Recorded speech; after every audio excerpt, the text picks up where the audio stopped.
This is John Paul Young, a former NFL coach for 22 years and a former Jacksonville high school coach.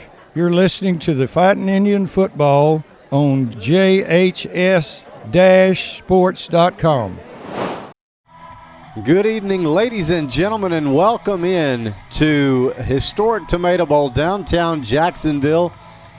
A little chilly tonight, first night of November, but Jacksonville looking to get started with their first win streak of the season at exactly the right time. Aaron Swink, Matt Montgomery, Todd Travis, and our producer Ryan Travis with you.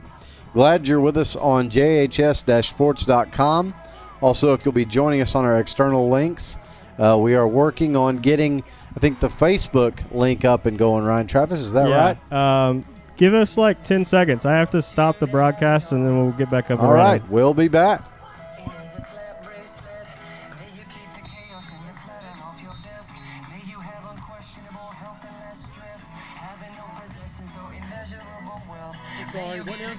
Yep, we're good. We're rolling? Yep, we're All back. right, folks, we are back at historic Tomato Bowl, and we'll bring in Matt Montgomery. Matt, the Indians coming off that win in Hallsville last week, looking for that first win streak of the year. I'm sorry, Aaron. Go ahead and repeat that Yeah, if you don't mind. I'm sorry. Bad intro by me. I apologize. No problem. I had somebody at all. talking to me. That's all right. okay. You're down there doing the investigative journalism that we pay you the big bucks for. Well, I mean, let's don't get crazy. Talking about Jacksonville coming off that win in Hallsville last week and how chance to take that momentum and turn it into the first win streak of the year at a crucial time. Well, anytime you get a win after not winning since week 2 against Palestine and you had that losing streak there and you get a win, you just have more bounce in your step when you come to school on Monday and you hit the practice field. Wayne Coleman said, and I think he talks about that in Smoke Signals in a few minutes that we'll be listening to. He says that he had to kind of tone the kids down. They act like they won the Super Bowl or something. But he talks about how this team is so unique in that they come to work every week, win or lose. They work hard. They're good kids. They have great attitudes. He said that win against Hallsville just made it extra special because, like I said, it's been a while since Jacksonville tasted victory. And, of course, coming into this ball game with the one district win over Hallsville by 2 scores, Mount Pleasant has their only District 9 5A win over Hallsville. They also won by a couple of scores, 21-7. So you got 2 teams here in Jacksonville and Mount Pleasant with 2 wins for Jacksonville overall in the season. Mount Pleasant has 3 wins overall. They won their first 2 games. They would go to 2-0, and they were kind of turning some heads a little bit. People were saying, wow, Mount Pleasant's 2-0. Of course, they played Wiley East and North Lamar. I think between those 2 schools, Wiley East and North Lamar, I think they may have 2 wins so far this year. So they didn't really have a lot of competition, but they did get those 2 wins. And then they got the Hallsville win. They are 3-5. Jacksonville, of course, 2-6 coming into the ball game. And of course, Matt, as you said, Jacksonville needing that win and having not tasted victory since week 2, they were a little bit jacked up, if you will, came in probably a little bit high. But if we know anything about Wayne Coleman and his staff and his players, they've not really gotten 2 up or 2 down at any point in the season. So expect them to, I think, adjust and probably come out and really give Mount Pleasant their best shot tonight. Wouldn't you agree with that? I would think so. I mean, if you can't, and we'll talk about, yes, unbelievably, we are going to talk about playoffs possibilities here in just a few minutes. But totally agree, Aaron. I mean, this is a team that they had some tough losses, some big losses, but they just, like I said, they just keep coming to work, keep coming to play. They don't get down. And, again, it's a strange team to try to figure out emotionally. I mean, last week when the game was starting to get a little tight, I'm on the sidelines. Of course, it's raining. It rained the whole game in Hallsville last week. And the Jacksonville sideline was kind of quiet. And it was, a big part of the game. And I kind of turned around and looked at a couple of guys and said, hey, man, this is getting tight. Let's go. I was trying to kind of, get pepped up a little bit. They just kind of looked at me and smiled and said, we got it, we got it. I mean, that's their attitude. And sometimes that's good, sometimes maybe not so good. People think you may be needing to be more fired up, but Wayne Coleman likes that about his team. He said they know their jobs, they do their jobs. He said they just don't execute. There's a difference in doing your job and execution. You can go, get the right guy that you're supposed to block. That's doing your job. Now, executing and getting him on the ground, that's a little different. That's what this team has struggled with in this 2019 season is execution. So, folks, excuse me, I was just going to mention our sponsor here. This part of our countdown to kickoff is sponsored by Andy Calcoat and Texas Farm Bureau. Andy's ready to help you with all your life, home, and auto insurance needs. We want to thank Andy Calcoat for sponsoring each and every week this part of our countdown to kickoff. Give Andy a call. He can help you with all of your insurance needs. Aaron? Yeah, absolutely. And you were telling me that you had a chance to talk with Andy earlier this week, and that he's really enjoyed the broadcast, and we've certainly enjoyed having him be a part of all the action this year as well. Absolutely. We appreciate him and all our sponsors, and they really stepped up, and of course opening Tomato Bowl, and everybody was excited about that. And we took our broadcast online for the first time, straight online, no radio. For the first time, Jacksonville football has not been on radio since 1957, and we have a lot of loyal fans here in Jacksonville as everybody found the apps. And of course our producer Ryan Travis got everything set up to where, I mean, it's 2 clicks and you're listening. I mean, you can't get any better than that. You don't have to worry about, whether you can pick up the signal anywhere. I mean, you got it. So we appreciate all the work that Ryan did getting all this set up. Aaron, this is the 10th meeting, all-time 10th meeting between Jacksonville and Mount Pleasant. The Fighting Indians lead the all-time series 8-1. And I told Wayne Coleman that, and he looked at me kind of funny like, oh, great. he's got the big monkey on the back to try to keep that from getting that second win. Mount Pleasant's only win in this series came in 1984 at Mount Pleasant. And I was at that game. I was doing a game on the radio, 1984. Yep, the ball was square. Mount Pleasant and Jacksonville, coached by Sam Shields, they've won that game. That's the only time Mount Pleasant in 1984 has won in this series. Last year, Jacksonville won 43-27 in a shootout in Mount Pleasant, and I expect this game to be very similar as to last year's game. A lot of playmakers on both sides of the field tonight. As just looking down at Mount Pleasant warming up here, and Wayne Coleman says they have a lot of basketball-looking players, and he means that they got a lot of long length. They'll go up and get the football. A lot of good receivers. Not a lot of guys on the team. 33 players. That's all on the roster for Mount Pleasant. But the wildest stat, Aaron, is 12 of those 33 players from Mount Pleasant are sophomores. Wow. 10th graders. I mean, that's a lot of youth over there in Mount Pleasant.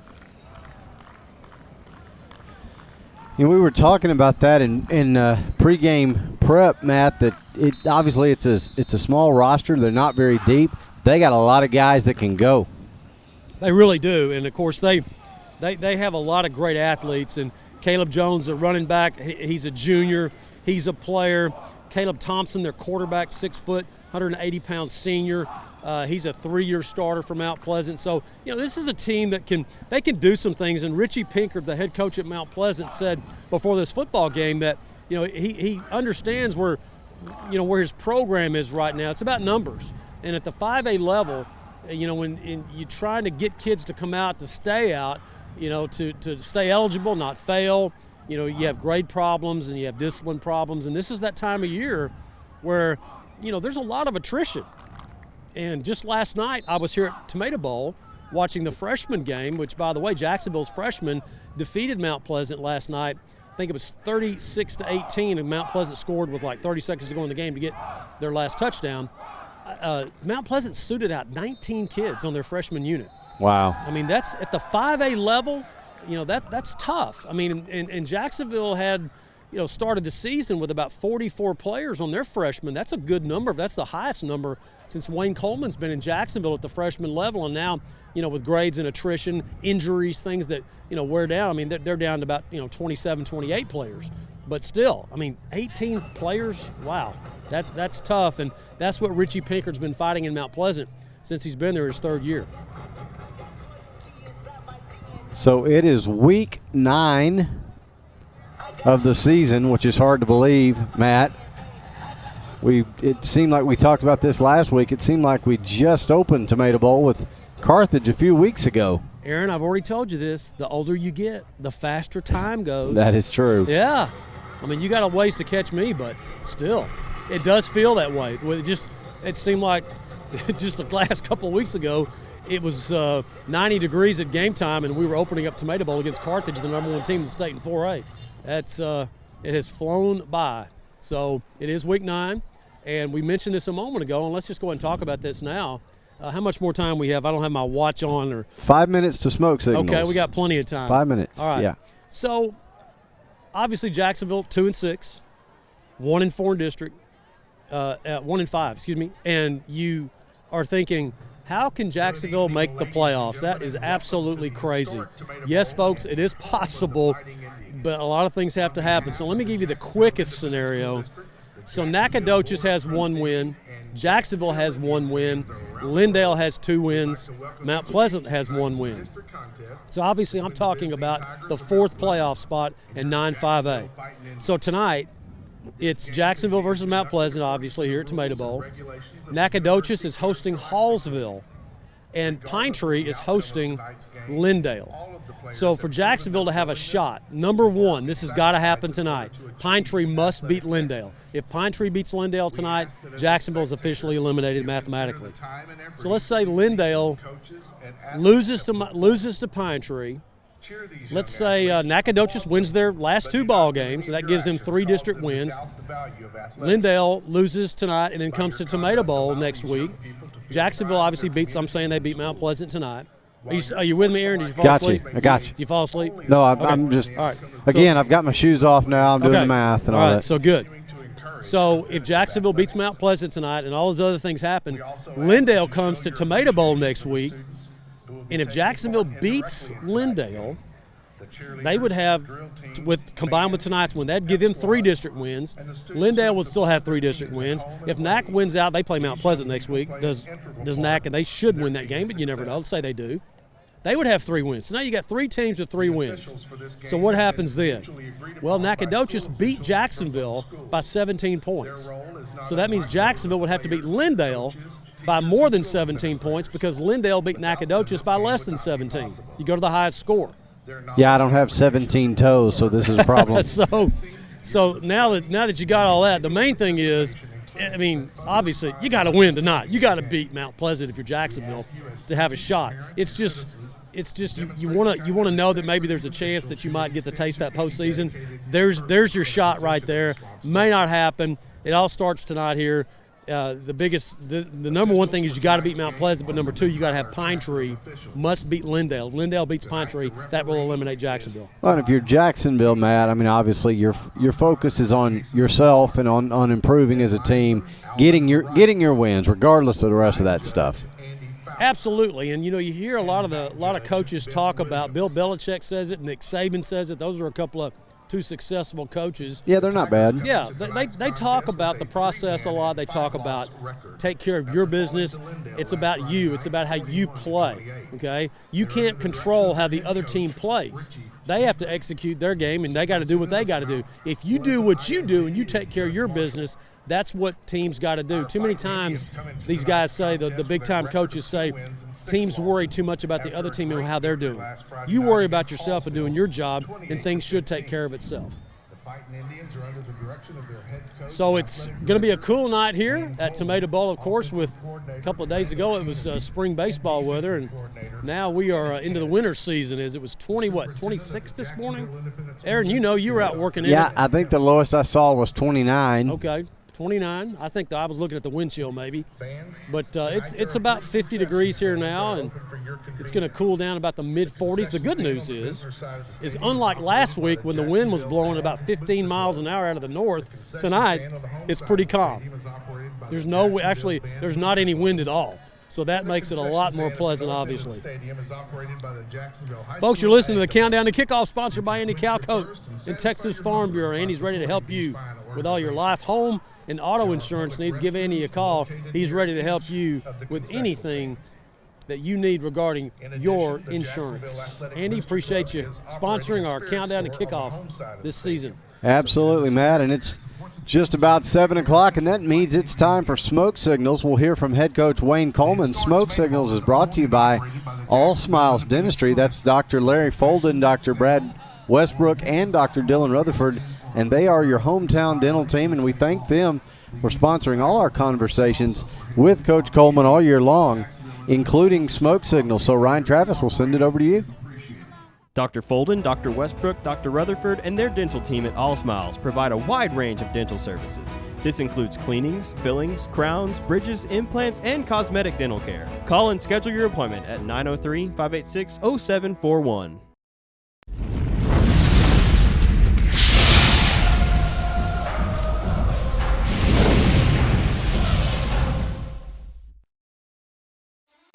Hi, everybody. Welcome back to Smoke Signals. I'm Matt Montgomery, along with head football coach and athletic director Wayne Coleman. Jacksonville gets a big district win last week in Hallsville in the rain, 28-15. Coach, big win, obviously. The team played really well considering the conditions. I mean, I know both teams played in it, but you seem to execute, as we'll see here in a few minutes on the highlights. Your offense really was clicking even in the rain. They did a good job throwing and catching. Sometimes you've got kids that struggle with that. This group of kids seems to perform well in it, so we're very satisfied with that. You know, it seemed it took a little time to put Hallsville away. Their quarterback, as you said, a little Johnny Manziel, he was all over the field, but you really adjusted well in the second half and contained him much better. Yeah, he's a good high school football player. Not a very big kid, just slippery, hard to get a hold of. It took us a little while. We didn't come out and start the second half very strong, so that kind of made the game more interesting there in the third quarter. And they forced you to do some different things offensively. They started bringing the house in there in the third and fourth quarter. They started just blitzing every play almost. Yeah, when you're behind like that, you might as well take some chances, and they started doing a lot of blitzing, and you have to make a decision there on the offensive side of the ball. Are you trying to run the clock out at some point, or are you going to take some shots for big plays? And so we made some adjustments and protected the quarterback better.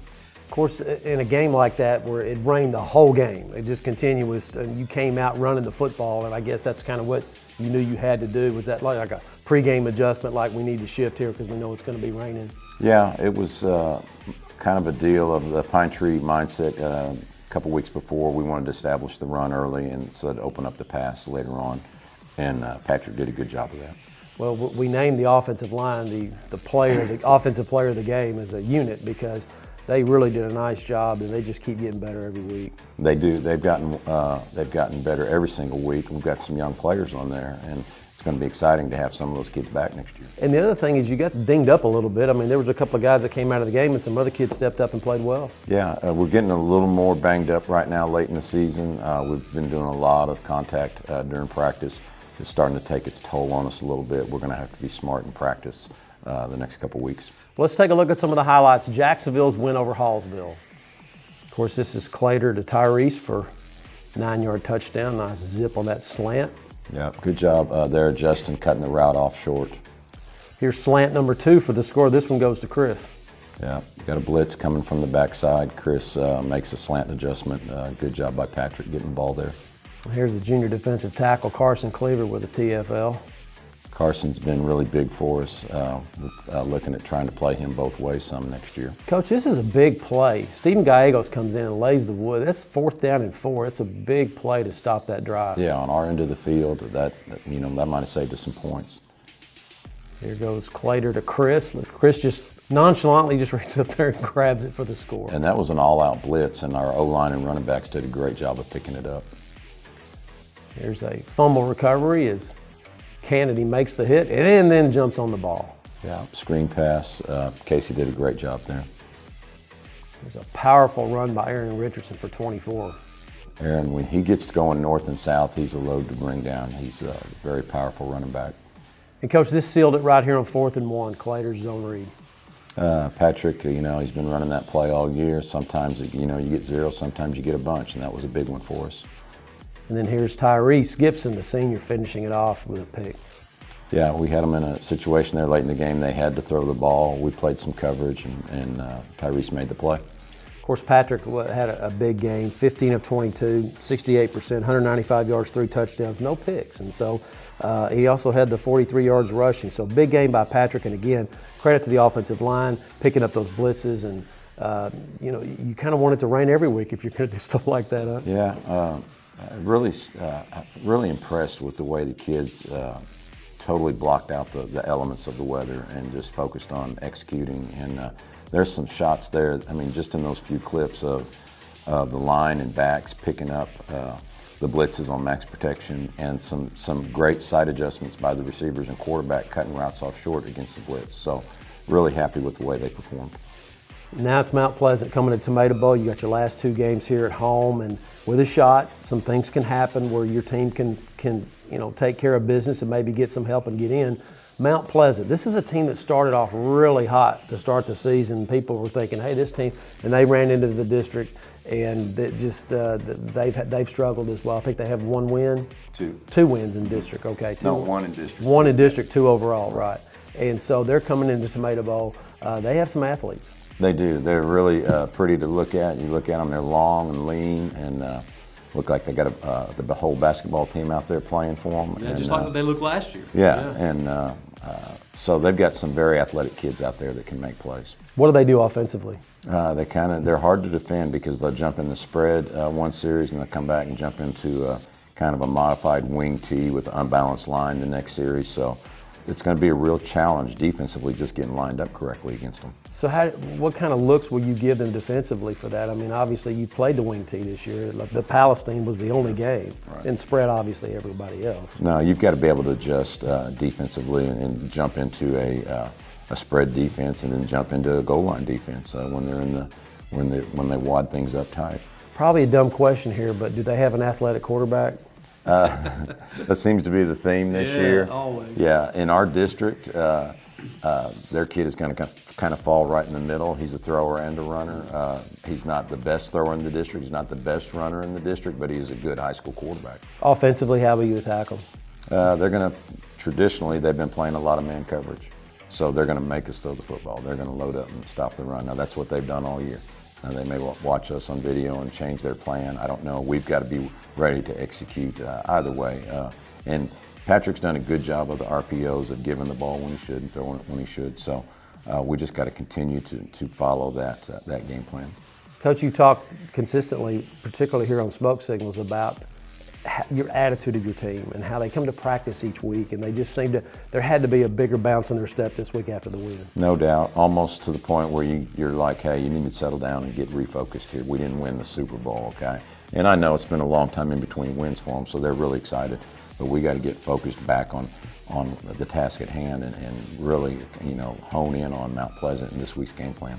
Each Friday night is different, and when I go down on the field, I try to get a feel for the team and are they focused, and you made the great comment that sometimes it's hard to tell the difference in focus and lackadaisical with kids. I mean, it seemed like last Friday night, as I was standing there in that rain right before the pregame, that your players seemed really focused, and I know you're going to have that coming back to Tomato Bowl this week to stay in this thing. Yeah, and it's really hard pregame to tell, are these guys super focused or are these guys just, they don't care? And Friday night, for sure, they were focused. And we've got to keep that focus going this week. And Mount Pleasant is going to present, some more athletic challenges that we didn't have last week. Hallsville is a well-coached team, not super athletic. These guys are well-coached and more athletic than Hallsville. So, and they beat Hallsville by a couple touchdowns just like we did. So these are 2 evenly matched teams. So, Coach, if you could just give our viewers here just an idea about the playoff picture. I know you got to get the win, obviously, Friday night. But if you do that, what could happen for your team maybe to slip in? Yeah, we've got to win this game and we've got to win the next game. And if we take care of that, Pine Tree plays Lindale this week. Pine Tree's trying not to end up in the number 4 seed. So they want to win this game bad. Lindale's trying to secure a playoff spot. If Pine Tree beats Lindale, Lindale comes to the Tomato Bowl with 2 district wins. If we beat Mount Pleasant, we play Lindale, and we've got 2 district wins. So the 2 of us will be playing for that 3rd district win. We need to put ourselves in that position.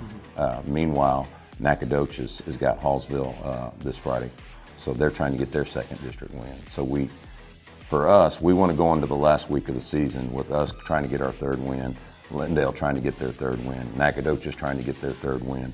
to create a three-way tie for that fourth playoff spot.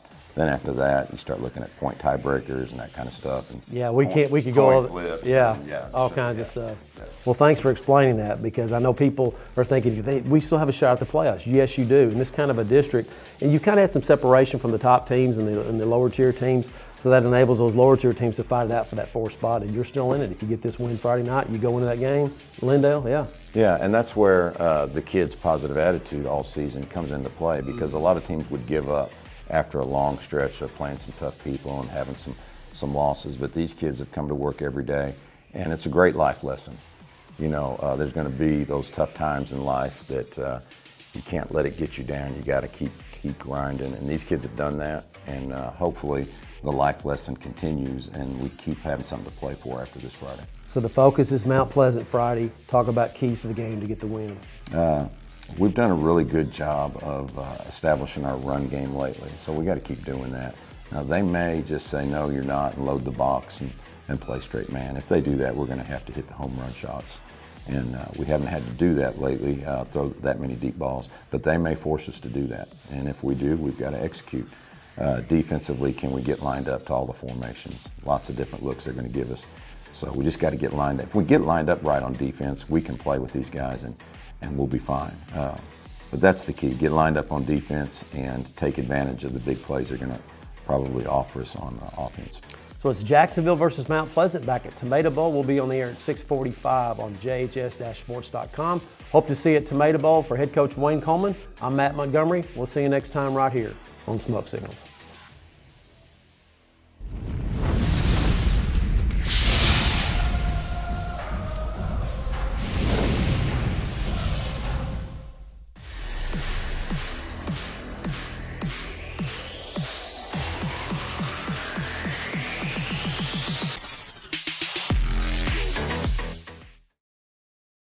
Dr. Folden, Dr. Westbrook, Dr. Rutherford, and their dental team at All Smiles provide a wide range of dental services. This includes cleanings, fillings, crowns, bridges, implants, and cosmetic dental care. Call and schedule your appointment at 903-586-0741. Since 2004, Legends Old Time Burger Cafe has been the home of Jacksonville's best old-fashioned hamburgers. Hand-battered chicken strips, chicken fried steak, fries, and onion rings are the best around. Legends, home of Jacksonville's best old-fashioned hamburger. Since 1953, Hubert Glass Oil has been serving East Texans the finest automotive fuels and lubricants.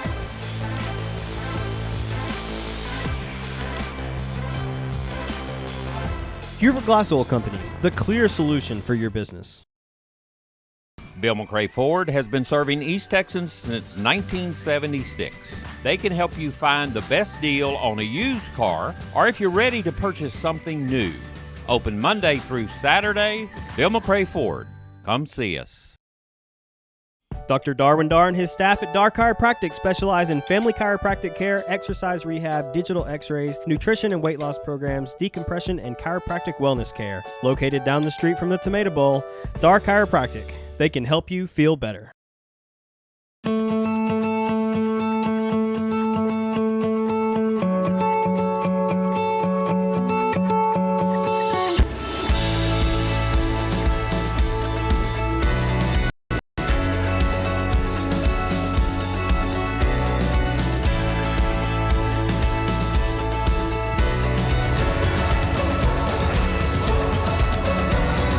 Boston Bank. You've known us all along. Looking to buy or sell property in East Texas? Homes and Properties Realty can assist you with any and all of your real estate needs, whether homes, acreage, lake property, or commercial. Members of the Greater Tyler Association of Realtors, serving all of East Texas. This is Marshall Johnson, former NFL player with the Baltimore Colts. My first 3 years of high school ball was with Fred Douglass High School, and I'm JHS class of 71. You're listening to the Fighting Indian Football on jhs-sports.com. That was Jacksonville great Marshall Johnson bringing us back. Glad to be with you here at the historic Tomato Bowl, downtown Jacksonville. Aaron Swink, Matt Montgomery, Todd Travis, and our producer Ryan Travis with you on jhs-sports.com. Also glad you're with us if you're listening in with one of our external apps. We're on Twitter, Twitch, Facebook, and YouTube. And we are up and running again on Facebook, says Ryan Travis. So however you're joining us, we're glad that you're with us. Should be a great night for football. We just got the weather report here in the stadium. Should be just a few high clouds and a little breeze out of the south. Not too bad, Matt. No, not bad at all compared to last week when we had that that wind and that rain blowing sideways. It wasn't as cold as over in Hallsville last week as it is tonight, but boy, it was wet air, so it was really uncomfortable. And of course, Jacksonville came away with a big win. And you know, I was really impressed, Aaron, with the way Jacksonville executed offensively last week against Hallsville in the rain. Patrick Clater had his best game overall. He completed, 75% of his passes? No, 68% of his passes. Really improved. Had some really nice throws, a couple of slant route touchdowns, and then obviously the big catch by Chris Carpenter in the end zone for the third score. So 3 touchdown passes, and then he had the game-clinching run on that zone read on 4th and 1 where he went in from 31 yards out. And so, you know, you gotta expect Clater now in week 9 to really he's starting to take the reins of this Jacksonville offense, and really had an impressive performance last week in the rain in Hallsville. He did, Matt, and he just continues to improve. And given 2 more games here in the regular season, possibly some playoff football, and then spring ball, boy, he's going to be something come next season as well. Well, that's where teams are made. Teams aren't made in the fall when you're playing your real games. They're made in the spring, and that's where you get the work done. That's where you find out who your players are. And of course, when he gets a spring under his belt again, last spring was a little abbreviated. Of course, he thought he was going to be the backup this year, and Tristan Shoemate transferred back to Bullard. And of course, Patrick stepped right in there about midway through the spring, and he started getting all those 1 reps, and he's just really improved. Chris Carpenter had a big game last week, 7 catches. His biggest game that he's had, I believe, since the Palestine game, as a lot of teams have just loaded up on Chris, and that's freed up guys like Tyrese Gibson. And Jalen Freeney's been kind of quiet the last couple of weeks. Wayne Coleman and I talked about getting him the football more. I mean, Wayne more talked about it, not me. Wayne talked about trying to get him the football more.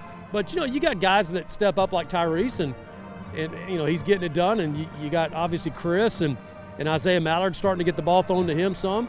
So it's an offense that really, when it's clicking like it did last week against Hallsville, they just stop themselves. They had a couple turnovers last week against Hallsville, did Jacksonville. And, when you do that, of course, with the rain, you expect that. But hopefully they can do away with that tonight. Guys, I want to thank our sponsors for this part of our countdown to kickoff. Gene Brumelo, JHS class of 1967, and his daughter Ann Farmer, 67, I'm sorry, I got that right. And his daughter Ann Farmer, she's the class of 2006 of the South Jackson Street Dairy Queen. We appreciate Gene and his daughter Ann for sponsoring this part of our countdown to kickoff that includes the Jacksonville alma mater, currently being played by the Jacksonville High School Band. Let's listen in.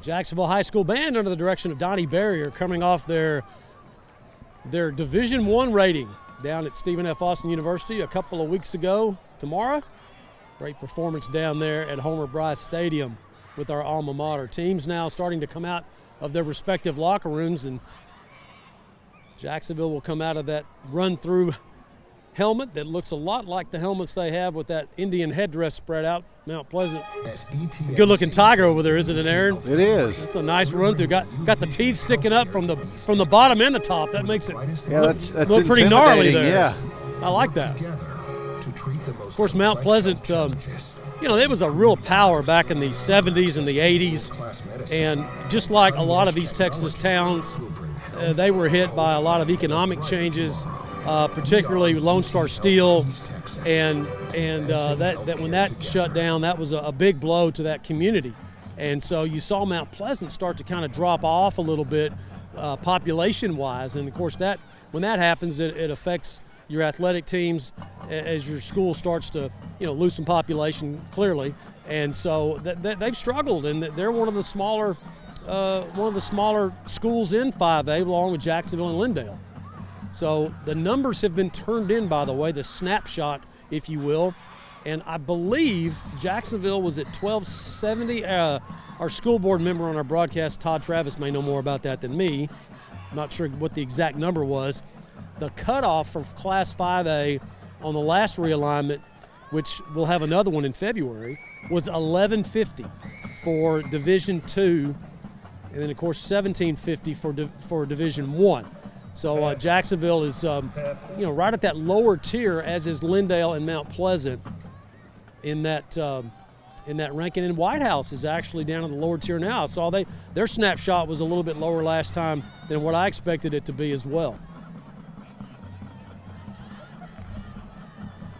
So both teams making their way out now to get ready for their run-throughs. Jacksonville in all blue tonight with the gold numerals, the blue helmets with the headdress motif.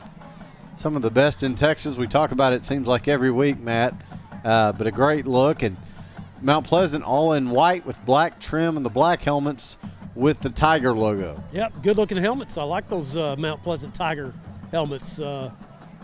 Pretty clean looking. Yeah. Looking around the District 9 5A, we talked about the playoff implications that start tonight in Week 9, of course. The biggest game is the district championship game being played over in Marshall between White House and the Marshall Mavericks. Actually, Matt, I'll is it in White check House? you on that. That's actually at Wildcat Stadium. Okay, my bad. Thank you, Aaron. That makes a bit of a change, although I think Marshall should win that football game. But, hey, when you're in White House, there is no telling what can happen over there. I mean, we saw Marshall a couple of weeks ago here at Tomato Bowl. They were unstoppable. Savion Williams, their quarterback, wow. But what a game Caden Casey had last week for White House. And, he has turned into a little playmaker at quarterback for the Wildcats. And, of course, they beat Jacksonville. White House did 25-13 here. It wasn't that big of a point spread between Jacksonville and White House. But since that game, when White House beat Jacksonville in the second week of district play, the Wildcats have been on a roll. They're undefeated at 5-0 coming into that district championship game in White House at Wildcat Stadium against the Marshall Mavericks. Of course, we mentioned earlier that Hallsville is in Nacogdoches tonight, and another game we have our eye on will be Pine Tree hosting Lindale, which has playoff implications. All these games have playoff implications, of course, but Pine Tree really wants to win that football game tonight because they don't want to be the fourth-place team and have to travel. They got a chance to try to slip in there, they're going to have to travel as the third-place team, but they wouldn't have to play the district champion. So should be interesting as we watch that game. And, of course, Jacksonville needs a big win tonight to stay in this thing. And the Fighting Indians coming out early before Mount Pleasant. The band leads them out. Cheerleaders lead them out. Here come the Tribe. Got a lot of little tribesmen out there with them, Aaron, as you can see. They have a bunch of young folks leading them out there. I like that. Get the community involved. Yeah, we were talking earlier. Lots of young folks will be involved tonight, including the mini cheer camp. Yeah, we'll check on that in a minute, and for good reason, because my granddaughter Brinley's down there. Hey, man, I think it's the Little League football team. How are you, sir? Good. Who is this? Who is these young men out here? Who is this? Jacksonville Tribe Youth Football. Okay, yeah, and you tell me your dad. I know you. Derek Donnell. Derek Donnell, man, what a player he was for us back in the day. When these guys grow up, Aaron, I hadn't seen them in a long time. Sometimes I forget. I don't know what they look like now. But Derek was a heck of a player for us back in the day. Coach, thank you for bringing them. Coach Donnell and the Jacksonville Tribe youth team, glad to have them. Yeah, I like that. And that's exactly where these young guys, they want to be one day.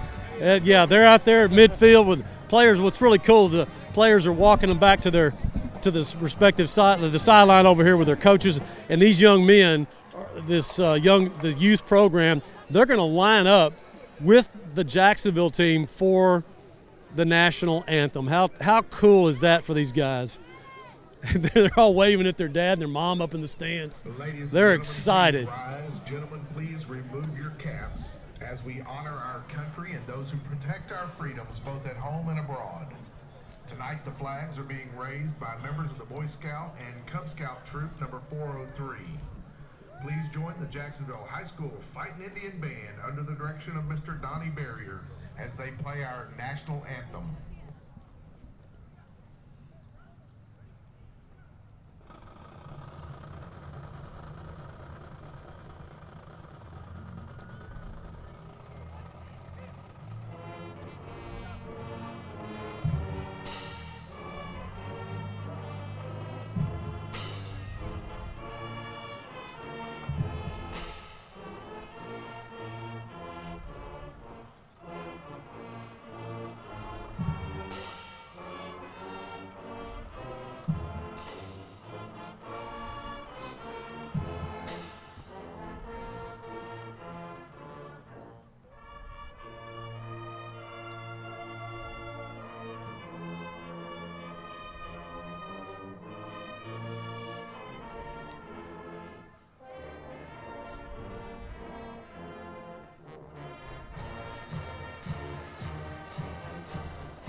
The Jacksonville High School Band with the playing of the national anthem as the Tribe Youth football teams joins the Jacksonville Fighting Indian varsity on the sidelines. Derek Donnell, the head coach of this youth football team.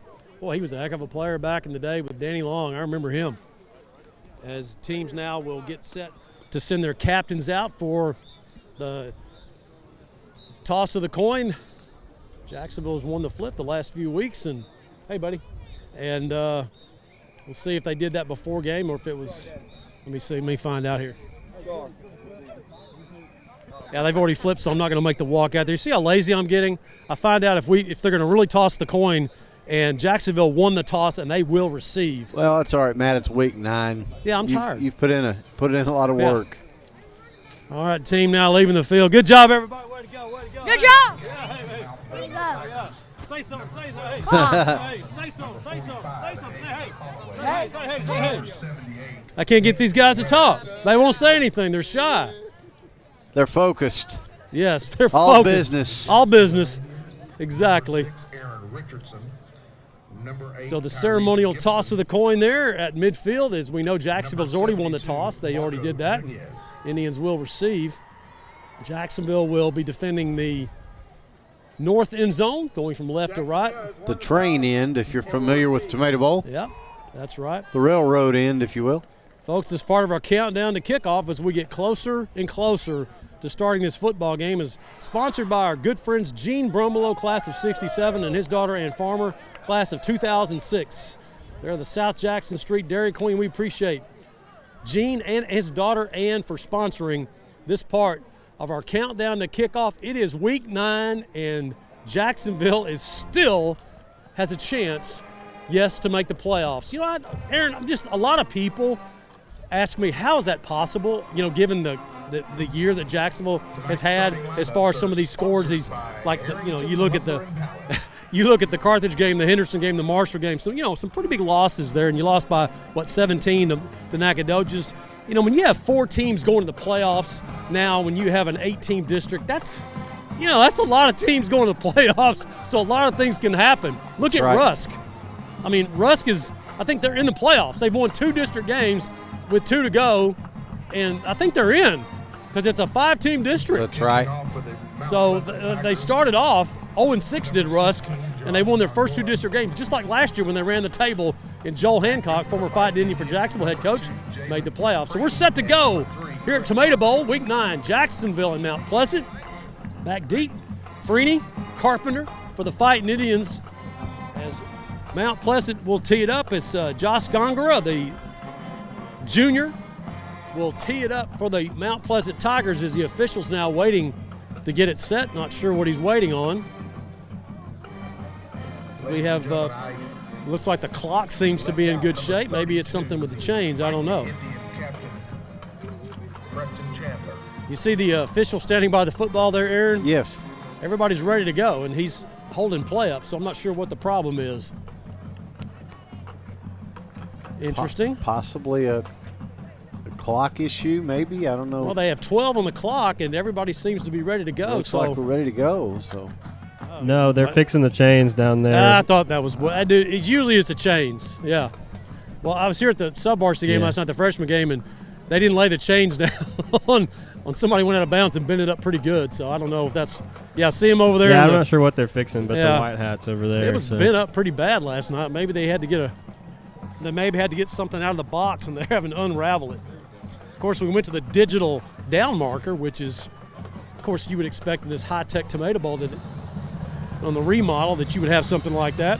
We're set to go. Jacksonville, Mount Pleasant, tomato bowl. Where else would you want to be? Here's Aaron Swink. And we are underway. This will be a short kickoff to the left side field of the up man.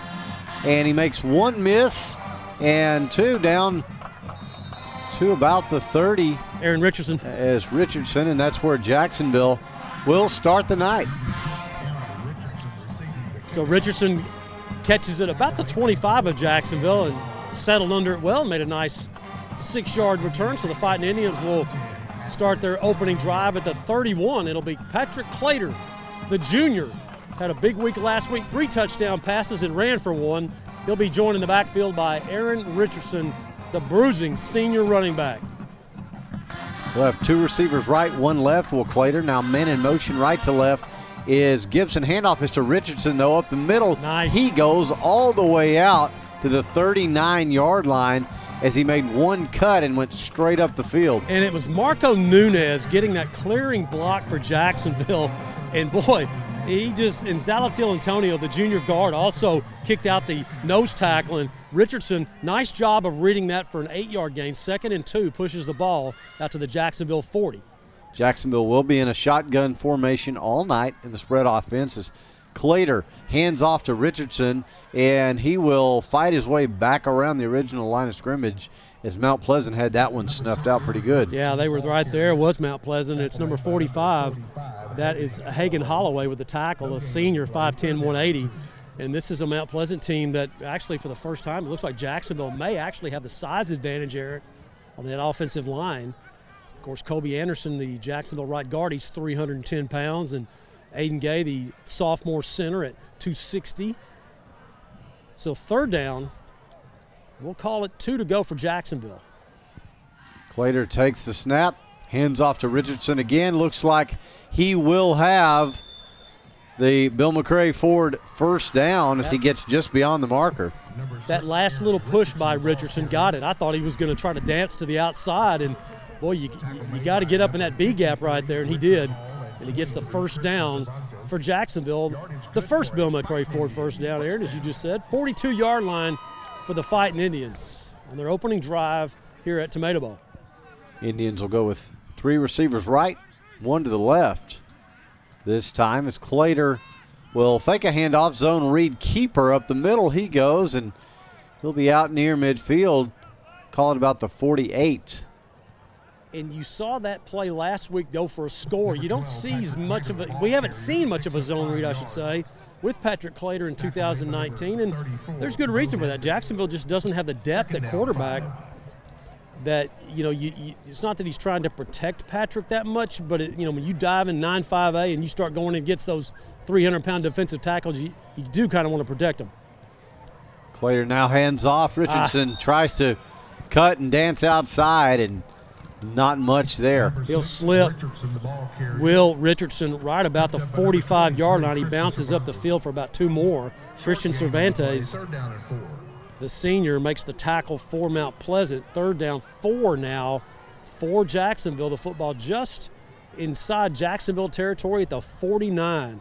3rd down, 3. 9-12 and counting here, first quarter. No score if you're just joining us.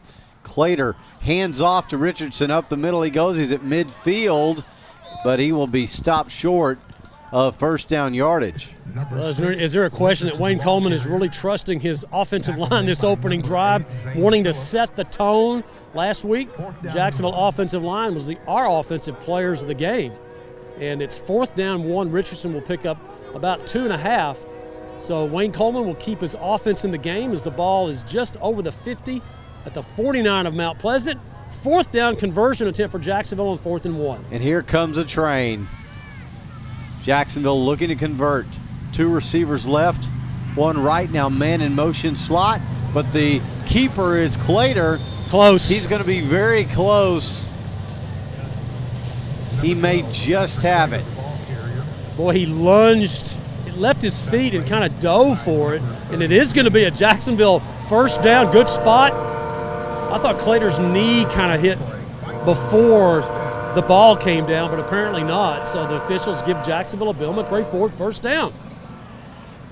So Jacksonville now across the river, as they say. Now the ball sitting at the Mount Pleasant 48 with 8:05 and counting here in the first quarter, as Jacksonville does a nice job eating up some clock as well as making progress here. Clater looks to throw the first time. He sets and throws deep for Carpenter. One-on-one. He's got it. You bet. Oh, he dropped it. Unbelievable. He dropped it. He had 6.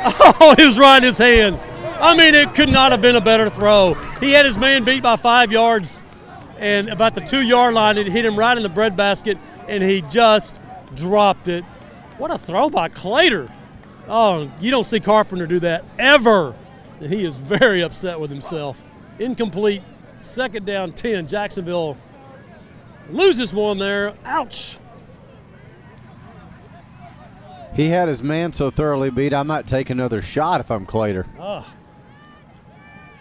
Clater hands off, though, to Richardson, who tries to run around the left end. Not much there. Yeah, Bo Nesbitt, the defensive tackle from Mount Pleasant. Nice job filling the gap there along with Trey Emery, one of those 13 sophomores from Mount Pleasant, 6'2", 275, helping with the tackle. Richardson will not pick up anything right there, so after the incompletion, and then no gain there, it's 3rd down 10. Jacksonville needs to get to the Mount Pleasant 38-yard line to get a first down. Ball at the 48 of Mount Pleasant. 7-10 and counting here, first quarter. They didn't call it. Clater drops back, sets, slant route looking for Gibson, incomplete over the middle. I can't believe the officials did not call that. That Jacksonville had Tyrese Gibson was in the slot, and before the ball was snapped, he completely dropped down his shoulders and took off, and they did not call procedure. Nevertheless, it's incomplete, and Chris Carpenter, who checked out after that touchdown drop, will now come on to punt the football. Mount Pleasant doesn't have anybody back just yet. Well, Jamarian Brown now he goes. Is dropping back now. And he'll set up just inside his own 20. Let's see if Carpenter gets away a good one. It's end over end as he kind of shanked it off the side of the foot. Yeah. Not a very good one. Out of bounds at the 22. Not bad. I mean, he did get he got about an 8-yard, about a 5-yard roll. It looked like it was, when he first hit it, I thought it was going to come straight out of bounds, but it kind of started turning. And Mount Pleasant will now get their first offensive possession. They'll start it at their own 22-yard line. I expect to see Caleb Thompson at quarterback. However, yes, it is Thompson at quarterback for Mount Pleasant with Jalen Williams in the backfield. Under center go the Tigers. There are 2 backs back there. Pitch to the right side and up the middle. Lots of room to run all the way to the 40, the 45, and finally Caleb Jones slung down is Jones at the 47-yard line. Huge first down, the 47 of Mount Pleasant. And I'm not sure if Jacksonville called that or if he just got through there, but Bryson Tatum, the leading tackler for Jacksonville, was in the backfield on that pitch. And when if he's in the backfield and once Caleb Jones gets past you, that's a space where nobody is. And that's where he ran. First down Mount Pleasant all the way out to their 47. Same 2-back look this time as handoff goes straight up the middle and just over midfield into Jacksonville territory. This is Jalen Williams with the carry for Mount Pleasant, and this is what Wayne Coleman told me last night that Mount Pleasant will try to do. They will just try to grind it out on you. they run a little bit of spread, but they're a lot like Palestine in that wing T type offense. And they will control the football and try to keep it away from you. And if those first two plays are any indication, they've got double tight end, two backs. We have a shoe issue on the field right now for Mount Pleasant. And now he's going to lay down like he's hurt. And he's not hurt. It was his shoe. They got to call timeout or he's got to come out. There we go. Wow. What are they doing?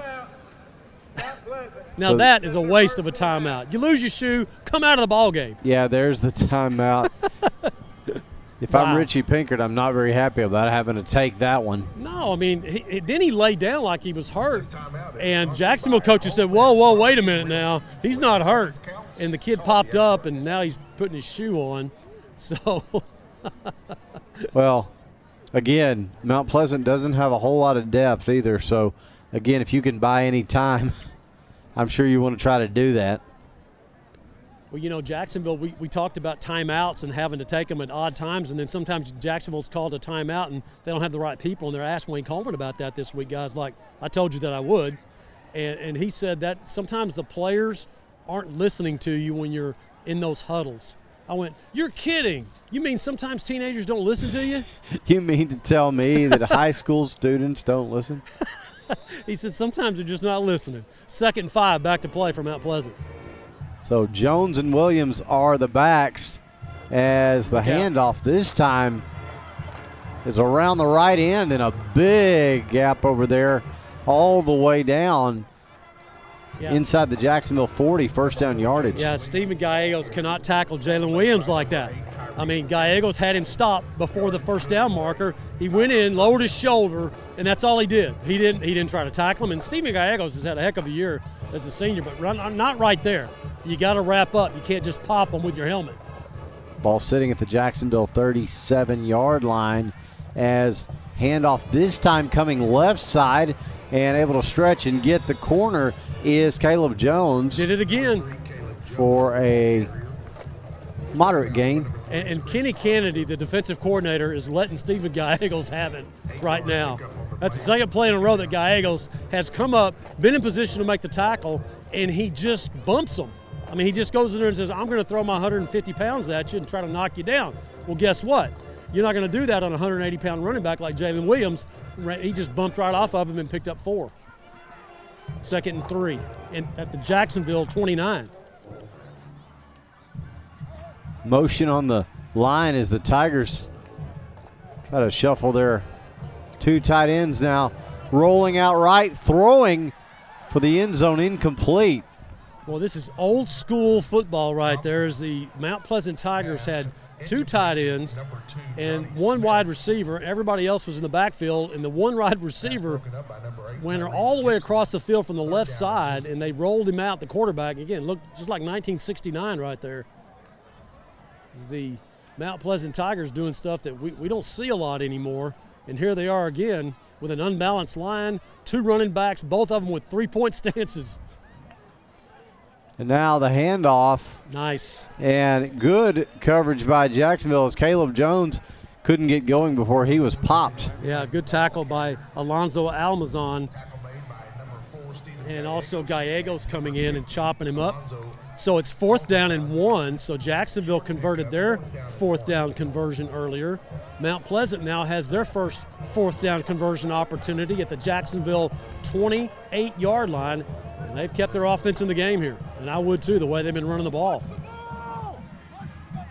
Here the Jacksonville coach is saying, watch the ball. The 2 tight ends are on the right side. That's just a quarterback dive, and he'll be close. He got it. He's got it. First down Tigers. Yeah, it's Caleb Thompson, the 6 foot, 178-pound senior quarterback, 3-year starter for Mount Pleasant. He gets the first down. So both teams now with a 4th down conversion, but for Mount Pleasant it came much deeper into Jacksonville territory. Jacksonville got theirs at midfield, so that pushes the football to the Jacksonville 26, first down Tigers. Go under 4 minutes as they snap this one as the pitch rather is to Williams around the right end. And he'll take it down inside the red zone down to the Jacksonville 17 before he's pushed out of bounds. Yeah, not a bad job by Jacksonville on that edge over there, something they've struggled with a lot. He did pick up 9 yards on the play, but it could have been, I thought that thing was going to be a score. And then Jacksonville closed in a hurry as Tatum and Mallard come over to push Williams out of bounds for Mount Pleasant. So 2nd down 1 for the Tigers on their opening drive. Jacksonville had a couple of first downs in their opening drive, and then they had to punt. Now here's Mount Pleasant at the Jacksonville 16, 2nd and 2. Ball on the right hash. This time, run right side, short gain. Again, 1 pass by Mount Pleasant on this drive, all runs, and this is exactly what Wayne Coleman scouted. They will just try to keep the football and just grind it out. This drive started at the Mount Pleasant 22, and it's a first down at the Jacksonville 14 now, as the Tigers have run the clock down to 3:36 and counting here. So you got to take advantage, if you're Jacksonville, of your offensive possessions if this game continues to develop like this. Tom's hands off. Right side, they try to stretch to the Tigers. Jacksonville staying home, though.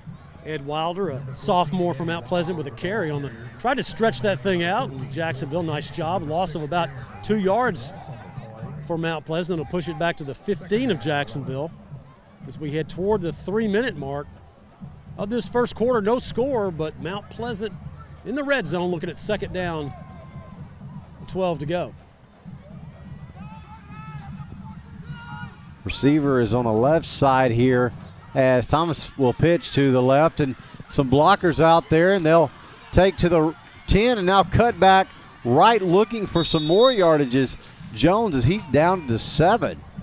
Jacksonville did a nice job coming out on the edge and turning Williams back to the inside. But where's your help? You turn him back to the inside. Once you do that, which is exactly what Kenny Kennedy wants his defense to do, you got to have somebody in the backside to come make the tackle. And he breaks free for 8 yards. We'll call it 7. 3rd down, 4 to go from Mount Pleasant at the Jacksonville 8-yard line.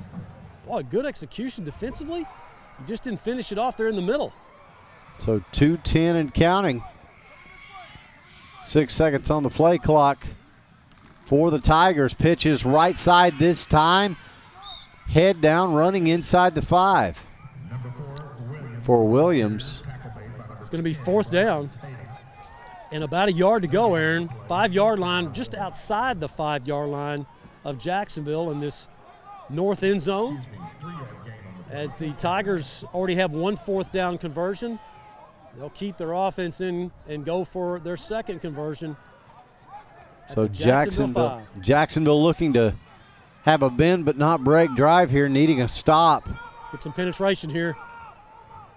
Big set in for the Tigers. Handoff straight ahead. He's in. Touchdown, Tigers. 5-yard touchdown run by the Mount Pleasant Tigers on 4th and 1 as they convert the 4th down conversion, their 2nd one of a drive that started at the 22, a 78-yard drive culminating in a 5-yard touchdown run. The Tigers on the board, 6-0 with the extra point here by Gongora of Mount Pleasant. All extra points are brought to you by Homes and Properties Realty all season long. This kick is on the way, and it's good. So with 1:22 to go first quarter, our score now, Mount Pleasant 7 and Jacksonville nothing. We'll be back in 45 seconds. You're listening to Fighting Indian Football on JHS-Sports.com. Dr. Folden, Dr. Westbrook, Dr. Rutherford, and their dental team at All Smiles provide a wide range of dental services. This includes cleanings, fillings, crowns, bridges, implants, and cosmetic dental care. Call and schedule your appointment at 903-586-0741.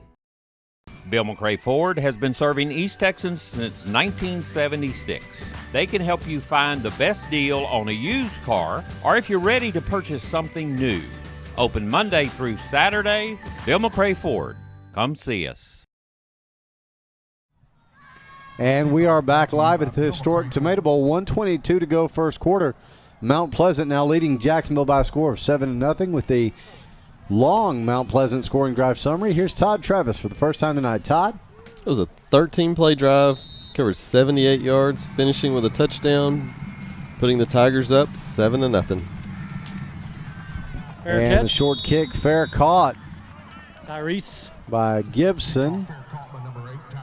So Jacksonville with a moderately short field again.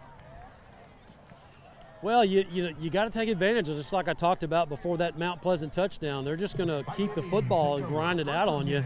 That Mount Pleasant has that kind of football team. That, again, only 33 players on the roster, but they have some physical guys up front to try to control it, and they have the kind of running backs that run downhill, and they showed it on that opening drive for a score. Now here's Jacksonville, first down at their own 31. Trips right, one left, go the Indian receivers. This time handoff is faked, and straight ahead, Clater bulldozes his way out over the 35 to the 36 for a gain of 5. You know, just watching Mount Pleasant in warm-ups and their defensive backs, not near as athletic as what Jacksonville saw a couple of weeks ago with Marshall or Nacogdoches, better than Hallsville. So you would think that Patrick Clater could take advantage of that with Chris Carpenter and Gibson and Jalen Freeney. Well, he almost did. Yeah, they should have. To Carpenter. Had the drop. Two receivers right, one left. Clater rolls right, got time, sets, throws, out route is caught. Perfect. Big first down by Gibson. Wow. A Bill McRae Ford first down all the way to the Tiger 43. Perfect out route. Just could not have been a better throw by Patrick Clater, keeping it away from the corner, right on that sideline marker where Gibson, all he had to do was just stretch out his hands and just make the catch, and he goes right out of bounds for a first down into Mount Pleasant territory at the Tiger 48. Trips left, one right, handoff this time. Trying to stretch the field, nothing doing. Yeah, Kobe Anderson, Tatum. Tatum with the handoff. He wasn't able to do much as he tried to dance a little bit, Matt. Well, he was trying to dance away from Trey Emery, the 6'2", 275-pound sophomore. Well, I would too. Yeah, Kobe Anderson just whiffed on the block. He just couldn't get over there as Emery got around him and just wrapped his arms around Tatum's neck. It was a clean tackle, but very solid. No gain. 2nd and 10. Clater now hands off to Tatum once again. Straight ahead he goes. This time out to the 40 as the first quarter expires. Number 10, Bryson Tatum, the ball. Tatum will pick up 3. Check that. Yeah, 3 will be 3rd and 7 when we come back for the second quarter. All right, and as they switch ends, we'll take 45 seconds with them and come back. You're listening to Fighting Indian Football on JHS-sports.com. Since 1953, Hubert Glass Oil has been serving East Texans the finest automotive fuels and lubricants.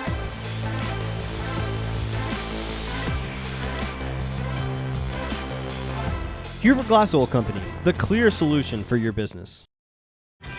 The honey barbecue chicken strip sandwich is delicious. It's got that barbecue flavor, that cheese melts on top with that Texas toast. You look at it, your mouth starts watering. It's my go-to sandwich. The honey barbecue chicken strip sandwich, that's my all-time favorite. Hi, I'm Matt Montgomery. For the past 37 years, I've been helping people just like you get their financial ducks in a row. I'm a registered investment advisor and chartered financial consultant. We do portfolio management and comprehensive financial planning. Give me a call for a free consultation. Welcome back to historic Tomato Bowl downtown Jacksonville. Aaron Swink, Matt Montgomery, Todd Travis, and Ryan Travis. The gang's all here on JHS-sports.com. Glad you're with us. And as they switch ends, our score here, Mount Pleasant 7, Jacksonville nothing. The Indians, the Indians looking to answer that long scoring drive, Matt, that the Tigers had. Yeah, 3rd and 7, need to convert here at the Mount Pleasant 40. Clater takes the snap, drops back, sets, deep ball, looking for Freeney. He got it! Got him! Score! Touchdown, Jacksonville! Jalen Freeney from 40. Beautiful throw by Clater on the slant. I told you, this secondary is suspect now. You already had one touchdown by Chris Carpenter that he dropped. Clearly beat him. That time, Freeney clearly gets past the cornerback, one-on-one coverage, and this is what Mount Pleasant does. They play man-to-man coverage, and with Freeney, Gibson, Carpenter, that can be a problem. Jacksonville on the board. Here's APS out of the hole of Tyrese Gibson. Extra points brought to you by Homes and Properties Realty all season long. This kick is up and good. So with 11:51 to go, just underway second quarter, our score now Jacksonville 7 and Mount Pleasant 7. We'll be back in 45 seconds. You're listening to Fighting Indian Football on JHS-Sports.com. Gene Brumlow, class of 66, and his daughter Ann Farmer proudly support Jacksonville Athletics. Come on over to the South Jackson Dairy Queen and get one of their world-famous blizzards. Dairy Queen, where happy tastes good. Tonight's game statistics are sponsored by Randy Gorham, CPA. Randy Gorham, CPA, the source for your accounting and income tax needs since 1984. Since 2004, Legends Old Time Burger Cafe has been the home of Jacksonville's best old-fashioned hamburgers. Hand-battered chicken strips, chicken fried steak, fries, and onion rings are the best around. Legends, home of Jacksonville's best old-fashioned hamburger. Welcome back to the historic Tomato Bowl, where the Indians have just tied things up. 11:51 to go, second quarter. Our score now, Jacksonville 7 and Mount Pleasant 7, with the first Fighting Indian scoring drive summary of the night. Here's Todd Travis. Todd? It was a 5-play drive, covered 69 yards, finishing with a 40-yard pass to Jalen Freeney for a touchdown, making the score 7-7. Here's the kickoff by APS. Pop up. Pop up to the far side. Fair catch called for and made over there at the 37 of the Tigers. That's where they'll get started. So Jacksonville with a big score. Nice to see Jalen Freeney get back in it. He's been kind of quiet the last couple of weeks, but boy, he beat that corner like a drum. What a throw by Clater. Clater looks like he's really solid tonight throwing the football.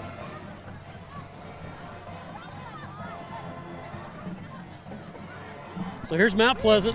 Their opening drive, they went 78 yards for their touchdown. This is their second possession, and it's the second quarter. The two-back set. This time the handoff is to the right side. The stretch play out to the 40. And finally forced out of bounds is Caleb Jones. Caleb Jones got into the white. Got a little shove there by Freeney, and then he kind of did a little acting, did Caleb Jones. I like that. Trying to draw the flag. Pretty nice. Kind of like faking, in basketball where you flop down on a charge. Official said, no. Shook his head. Nope, no late hit. Pickup of 6 for Jones. 2nd and 4 now for Mount Pleasant at their own 42-yard line. Thompson now drops back into a shotgun, more of a traditional spread look. This time he'll hand off out of that, though, straight ahead. And out around the 44 they'll go. Richardson of Jacksonville, the senior linebacker / running back. A lot of these guys for Jacksonville go both ways as well. And you'll see Tatum and Richardson, and we'll see Hinojosa in the backfield running the football for Jacksonville tonight. That time Richardson from his linebacker position makes the tackle. 3rd down 1 now for Mount Pleasant. That pushes the ball to their 46. So 3rd and a yard from there. Thompson running for it. He slipped through and he slipped down, but he looked to get it. He did. And Richardson came in, did a nice job. His key is that quarterback, and he stayed right on Caleb Thompson, the Mount Pleasant senior quarterback, and tripped him up, but Thompson had enough forward momentum that he falls forward for the first down for Mount Pleasant. 7-7, Jacksonville and Mount Pleasant. Clearly an elimination game here in week 9 from the playoffs for both teams. Got to win to have a shot.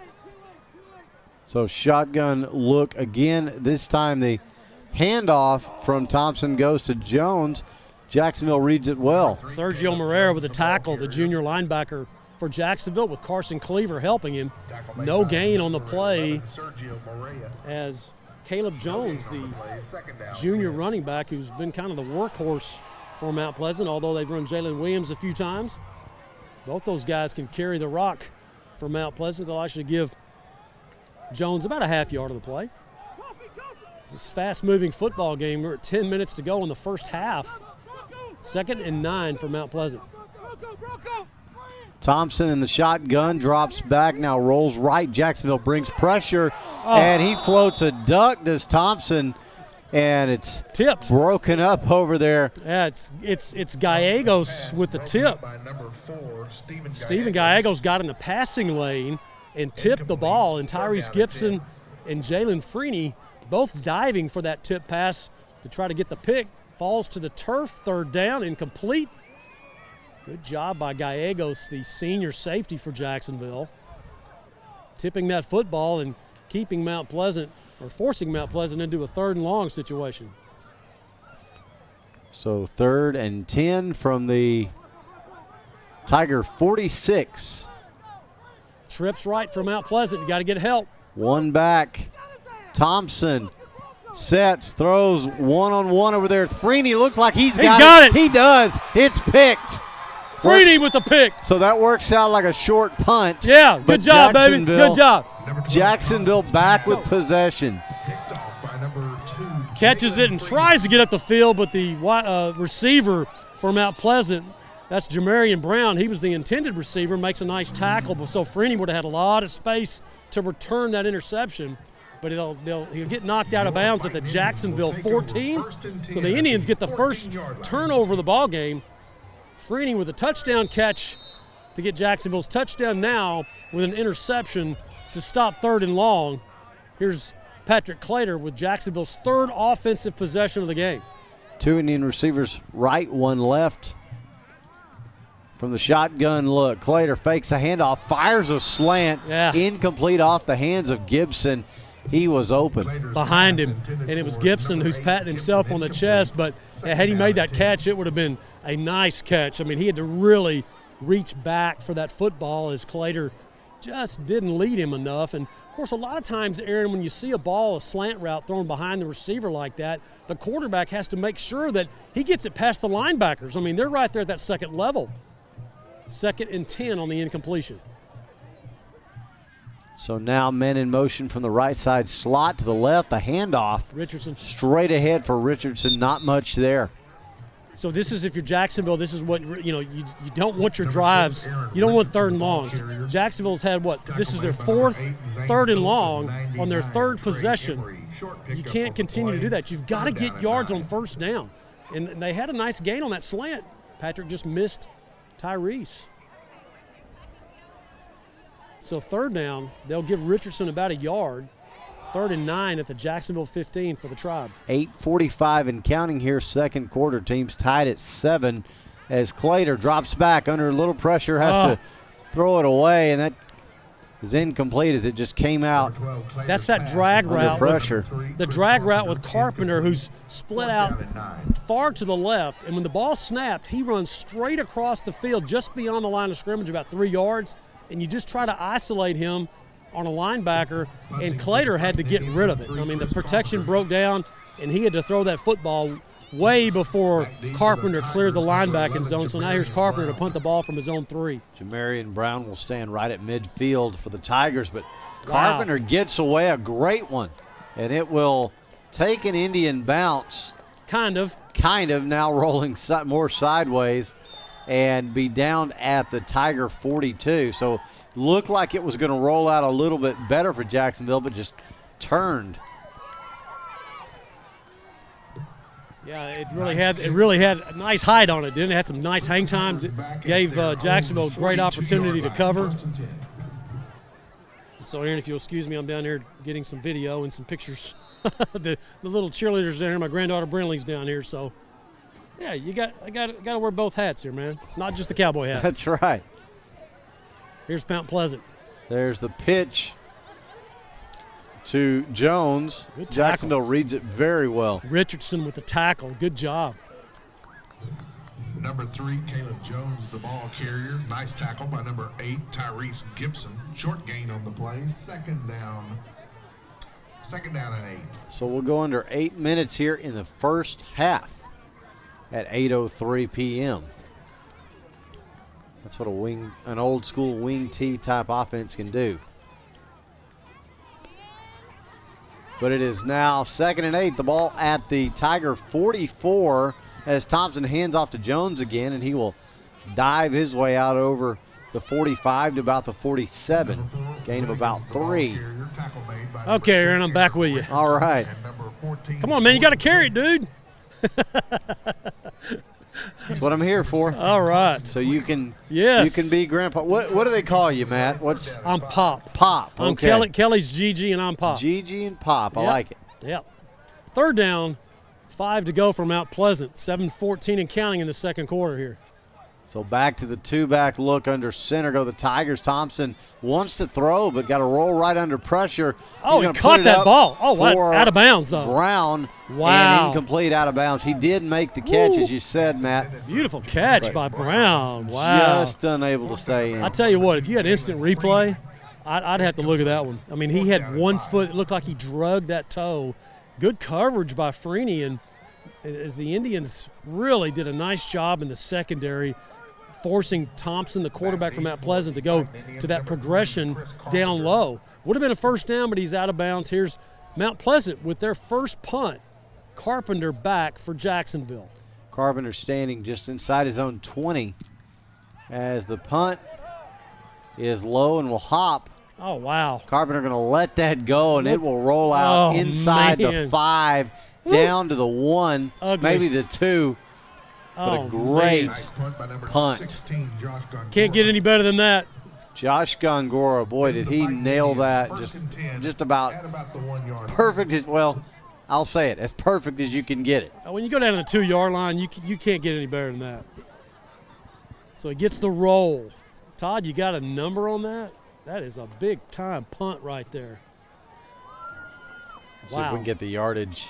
I mean, from, it from was Todd probably here in a about second. probably 45, 48 yards. But the big thing is he kept it in bounds and kept it at the 2. 51. 51, says Todd. Wow. So here's Patrick Clater standing in his end zone. So Jacksonville's been in trouble in these situations before, as recently as last week. Clater going to set to throw, though. Take a shot for Carpenter. He's got it. One-on-one. Can Carpenter get away? He is down. In a face mask. Wow. He is down inside the 45-yard line. Check that, the 35-yard line of Mount Pleasant. And then his face mask is Carpenter. We almost had a 98-yard touchdown pass. Kudos to Mount Pleasant's, what is it, number 3? That's Caleb. No, that's not Jones. That's, I can't see his number from here, but he's the short guy in the secondary that Carpenter ran by. No, it's number 9 right there. That's Devin Smith, yeah. The sophomore. And what a throw by by Clater. Hit him in stride about 50 yards, 55 yards in the air that football traveled. And Carpenter had plenty of time to settle under it. I really like the way Clater put air under that football. And look, they're going to call this against Jacksonville. Wow. They're going to call face mask against Chris Carpenter. And you don't see that very often. Well, he caught the football, Aaron, about the 50, did Carpenter. And when he caught it, he was trying to break free of Brown of Mount Pleasant, and he reached up, did Carpenter, and they were both tugging on each other's face mask, but they'll get Carpenter for it. Nevertheless, Jacksonville is in Mount Pleasant territory at the 47. They'll go 2 receivers left, 1 right. As somebody jumped, flag comes in. It looked like Mount Pleasant jumped first, but they're going to call Jacksonville. Procedure against Jacksonville, the call. Looks like Kobe Anderson who they're going to call. And Anderson's arguing his case here to the officials, saying, look, they jumped first. They encroached. He's pointing at him as Kobe Anderson, the big senior, transferred from White House this year for his senior year. He was in Jacksonville schools for most of his life and went to White House for a few years. Grew up to be kind of a big guy, about 3'10", anchoring that Jacksonville offensive line. He'll get the jump first and 15 for Jacksonville. So now 2 receivers left, 1 right for the Indians. Clater Look under out. some pressure, got to climb the pocket, and he's going to go Pleasant down. He lost the ball, and the Tigers have it. Came right around the edge, and Zalatil Antonio got beat on the edge, and it was a blitz, and he just did not see the guy come around there. Clater looking for Carpenter, couldn't get his feet set, ball knocked out of his hands. Mount Pleasant gets the turnover. So now both teams with the turnover. Jacksonville on the interception earlier, and now Mount Pleasant with the fumble recovery at the Jacksonville 42. 5:54 remaining in the half. They got plenty of time. So Mount Pleasant now back to the spread look as Thompson takes the shotgun snap and he pitches it out, and they are not going to, well, now they'll blow the play dead. Wow. As I was going to say, they were not going to stop Caleb Jones, who ran over, well, he did just step out of bounds. He ran over a couple of fighting Indians, though. Well, you got to keep playing if you're Jacksonville. You can't assume that he went out of bounds right there as Caleb Jones took that pitch from his quarterback, a down-the-line option straight out of the 70s on the veer, and he went down the sidelines, and he kept running, and Jacksonville was pointing where he stepped out of bounds. Meanwhile, he's running in for a touchdown. You got to knock him out of bounds to make sure. First down, Tigers at the Jacksonville 26. Shotgun look, 2 receivers right, 1 left this time. Thompson keeps round the left end. He goes, and he'll be pushed out on that far side. They'll spot him right at the 20. Boy, is there any question that we talked about this before, that turnovers, I mean, those are the biggest difference makers, I mean, consistently in every football game. Jacksonville got out of a hole. They looked like they were going down to score, and then they fumble. And now look at Mount Pleasant in the red zone of Jacksonville, 2nd and 5. Shotgun look, 2 right, 1 left this time. Handoff is up the A-gap on the right side, down to about the 17. It'll be 3rd down and about 2. Goes Williams. Mount Pleasant needs to get to the Jacksonville 16, and it's 3rd and 1. Good spot for Mount Pleasant. 5:15 and counting. Mount Pleasant in Jacksonville's red zone at the 17. They got to get to the 16. 3rd and 1. Williams, the one back with Thompson. 2 receivers right, 1 left, and a shotgun. Thompson going to keep and tote right up the middle looking for the first down. He'll be close, and I think with forward progress he does have it. And that's tough because he did get the first down. They're going to give it to him, but he had forward motion, and he kept running. And Jacksonville tackled him well beyond or past the first down marker where he wouldn't have gotten it. But I don't know how they make that call when he's still fighting for yardage. Nevertheless, it's first down Mount Pleasant to the Jacksonville 15. 4:44 and counting as Thompson going to drop back to throw. One-on-one looking for Brown in the end zone. Touchdown. He's got him. Touchdown Tigers. Jamarian Brown, the senior, 6'3", 170, one of those long, lean basketball-type players. I was going to say, there's your basketball player right there. He just went up for the rebound over Steven Gallegos, all 5'7" of Gallegos. Hey, 5'7" versus 6'3", who are you going to throw it to? For the fade route into the end zone. So Mount Pleasant converts the Jacksonville turnover into a score. That's exactly what you want to do. Here's the extra point. Extra point attempts are brought to you by Homes and Properties Realty. The kick from Gongora is on the way and good. Jacksonville got a piece of that. They got a piece of it, Aaron, but it slipped through. So 4:35 to go here in the first half. Our score, Jacksonville 14, Mount Pleasant 14. We'll take 45 seconds and come back. You're listening to Fighting Indian Football on JHS-sports.com.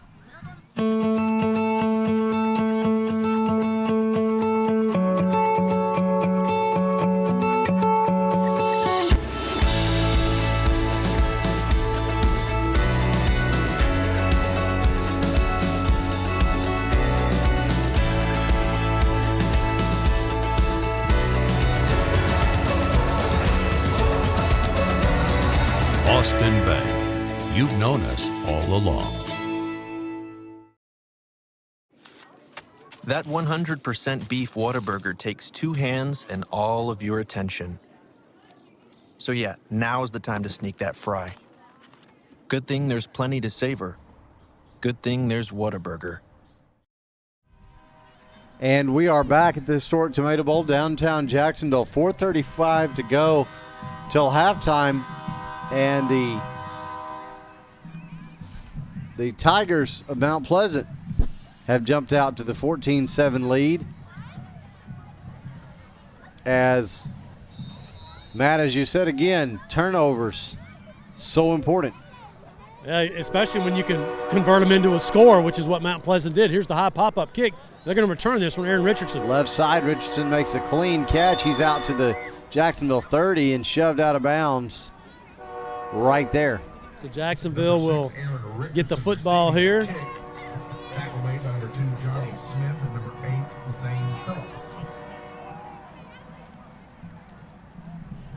Ball will be spotted at the Fighting Indian 31. 31-yard line.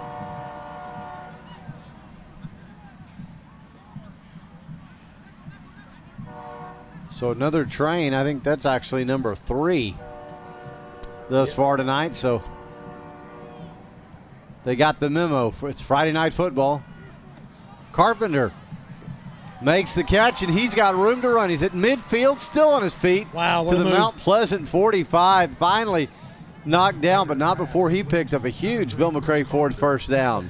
Boy, poor Devin Smith, 5'6", 145-pound sophomore covering a Division I wide receiver going to Colorado, Chris Carpenter of Jacksonville, and he just he's going to have to get his cleats changed right there, because when he made that cut, he almost broke his kneecaps right there, did Devin Smith on that move by Carpenter. Nice run after the catch to the Tiger 45, first down Jacksonville. So 4 minutes to go here. Trips right, 1 left for the Indians. And this pass is incomplete. Patrick. As it's behind Carpenter. I mean, clearly you want to get the ball to Carpenter out there with a sophomore 5'6" cornerback covering him. I mean, that is just like automatic. I mean, if you did a video game and you saw that, that's what you got. You throw that all day long. I think he'd be the square button in this formation. Yes. So I'm wearing that square button out. And Clater just missed him. So now Tatum. Clater hands off to Tatum, and he is gang tackled about the 45. So you get the incompletion on first down to make it 2nd and 10, and then you don't get any yards on 2nd down. Again, this is the 5th 3rd and long for Jacksonville. I'm keeping up with these because they can really force your hand offensively. And the Indians, they've converted a couple of them. One of them was a Freeney touchdown a minute ago. Let's see if they can do that here, or at least get a first down. 3rd down, 9 to go for Jacksonville. 14-7. 3:40 and counting in the second quarter. Mount Pleasant up by a touchdown, and Jacksonville is going to burn their first timeout here. Let's take a break. So we'll take it with them. We'll be back in 45 seconds. You're listening to Fighting Indian Football on JHS-sports.com. Dr. Darwin Dar and his staff at Dar Chiropractic specialize in family chiropractic care, exercise rehab, digital x-rays, nutrition and weight loss programs, decompression, and chiropractic wellness care. Located down the street from the Tomato Bowl, Dar Chiropractic. They can help you feel better. Did you know that Homes and Properties realty listings are advertised on hundreds of websites worldwide? Their agents can show you any property listed in beautiful East Texas and the surrounding area. Call them today. Since 1952, Texas Farm Bureau Insurance has been protecting their customers with life, auto, and homeowners insurance. Call Andy Calcoat in the Rusk office at 903-683-2576. Andy's years of experience will help you find the right coverage for you and your family. And we are back live at the historic Tomato Bowl, downtown Jacksonville. 3:35 to go until halftime. Jacksonville trailing Mount Pleasant by a score of 14-7. But with the ball in Tiger territory, 3rd down and 9 here. Big play for the Jacksonville offense. Clater with Bryson Tatum. He's got 2 receivers stacked on the left side, and then 2 on the right as well. Clater drops back, sets his feet, throws. It's a slant. It's Freeney. Caught. Freeney, first down yardage and a lot more. He's at the 25, the 20, and he's finally forced out of bounds, but not before he picks up a big Bill McCray Ford first down. You had a twin setup on the left side with Carpenter and Casey Kennedy stacked, and Freeney was in the slot. And Casey Kennedy takes the corner down. Carpenter's got the safety, and here comes Freeney dragging across the middle. Perfect throw by Patrick Clater. First down at the 20-yard line of Mount Pleasant for Jacksonville. First down. Now man in motion from the left side slot to the right. Tatum. As Tatum gets the handoff, and he will barrel ahead down to the 17. 3-yard pickup as Richardson will check in for Bryson Tatum. As those two guys spell each other. We haven't seen Hinojosa yet, who's had some nice carries since he was moved up from the junior varsity a few weeks ago. It's been Richardson and Tatum trading off tonight as the Indians send the play in to Clater. It'll be Casey Kennedy at the H-back position to the right with Richardson in the backfield with Clater, 2nd down, 7. Now men in motion left to right as No. Fumble. Incomplete, they're going to call it. Yeah, that's dropped by Freeney. Wow, great call by the official. Freeney comes in and knocks it away. Is Clater thrown to a spot right there? If I'm Mount Pleasant, boy, I tell you what, that was close. I really thought it was a fumble. I thought he had possession of it, and then here comes Freeney in, who was the intended receiver on the slant. And, boy, the safety, number 11, dropped back there. That's Jamarian Brown, who has a touchdown catch for Mount Pleasant. He just dropped right back into the lane. I thought he picked it off and Freeney caused a fumble, but they called it incomplete, thankfully, for Jacksonville. 3rd down, 8 to go, 19-yard line of Mount Pleasant. 2 right, 1 left. Clater drops back, sets, throws left. Touchdown. At the goal line. He's there. Touchdown, Jacksonville. Just an inside dig route as Freeney gets his 2nd score of the night from 18 yards out. The first one went for 40, the second one for 18, and it's Clater to Freeney for the 2nd time tonight. Nice dig route. You know, you go in about go inside about these 4-yard line, and you plant that foot, turn around, boom, the ball's right there, and all Freeney has to do is snag it in the end zone. And now Jacksonville is short a man. How does this happen? You got plenty of time on the play clock as they stopped it with 15. Wow. What do we got? The official now coming over and saying something to Wayne Coleman. Play clock didn't, or the game clock didn't stop. But Jacksonville. We scored about 2:25. Yeah. Yeah, he's asking for 2:22, I think. Yeah, guys. that's what he said. It was 2:25 and kept running. I don't know. I just get so frustrated when you score a touchdown. If you're on the extra point team, where are you? Are you paying attention? And he's back on the field now. I'm not going to name who it was. Here's APS for the extra point. Kick is on the way, and it's good. Extra points brought to you by Homes and Properties Realty. So with 2:22 to go here in the second, our score now, Jacksonville 14, Mount Pleasant 14. We'll be back in 45 seconds. You're listening to Fighting Indian Football on JHS-Sports.com. Come see us at Dairy Queen on South Jackson before or after every Fighting Indian game to try our family favorites meal. Dairy Queen, where happy tastes good. Bill McRae Ford has been serving East Texans since 1976. They can help you find the best deal on a used car or if you're ready to purchase something new. Open Monday through Saturday. Bill McRae Ford. Come see us. Dr. Folden, Dr. Westbrook, Dr. Rutherford, and their dental team at All Smiles provide a wide range of dental services. This includes cleanings, fillings, crowns, bridges, implants, and cosmetic dental care. Call and schedule your appointment at 903-586-0741. And we are back here at the historic Tomato Bowl in Jacksonville. 2:22 to go first half. Teams now knotted up at 14 with a Jacksonville scoring drive summary. Here's Todd Travis again. Todd? It was a 7-play drive, covered 69 yards, ending with a 2nd touchdown pass to Jalen Freeney, making the score 14-all. Well, I can't say enough about that pass by Clater, perfectly thrown right when he came out of the dig route for the score. Here's the kickoff. High pop up to the far side, and it's caught cleanly, and Jacksonville all over the return man, so not much there, but the Tigers will start with it about the 46. Call that the 44-yard line. And it's Devin Smith, number 9, on the kickoff, and he did not want to get tackled. He's frustrated. He's been torched for 3 big plays tonight. 2 of them were touchdowns. The other one was the big catch from the 2-yard line to Chris Carpenter. So he's having a tough night at right cornerback for Mount Pleasant. So 2:17 remaining in this second quarter, and Jacksonville's going to take a timeout right here after the score. Okay, interesting. So again, Matt, another one of those situations where you come out of a stoppage in play at a time when you think you'd have your personnel there, and Jacksonville's got to take a timeout. Yeah, I'm not sure exactly what they saw there, or if it was a personnel numbers issue. I don't know if it was that, Aaron, or Mount Pleasant came out in a formation that Jacksonville wasn't correctly lined up for. I think Jacksonville had the right men out there. I think that Kenny Kennedy said, I don't like this look right here, so let's just take a timeout with 3 seconds right off the clock right there. It was 2:17 before the ball was snapped. Now there's 2:14 on there. Okay.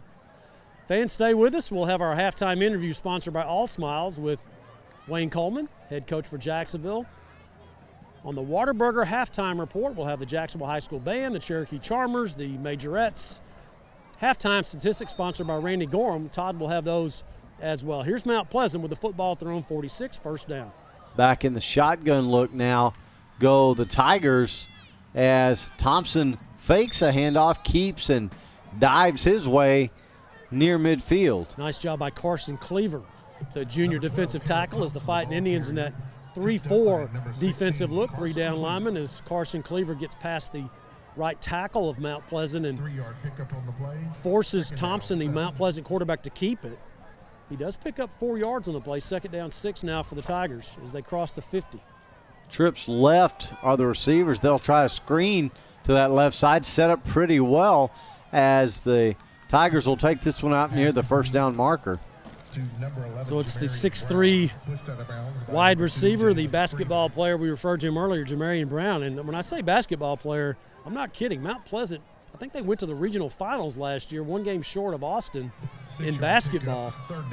And Wayne Coleman said that in smoke signals. You heard him. He said that just like last year, they had a lot of basketball player-looking type football players, long and lean. They go up high for the ball, and Thompson's one of those. So it's 3rd down and 1 to go for Mount Pleasant.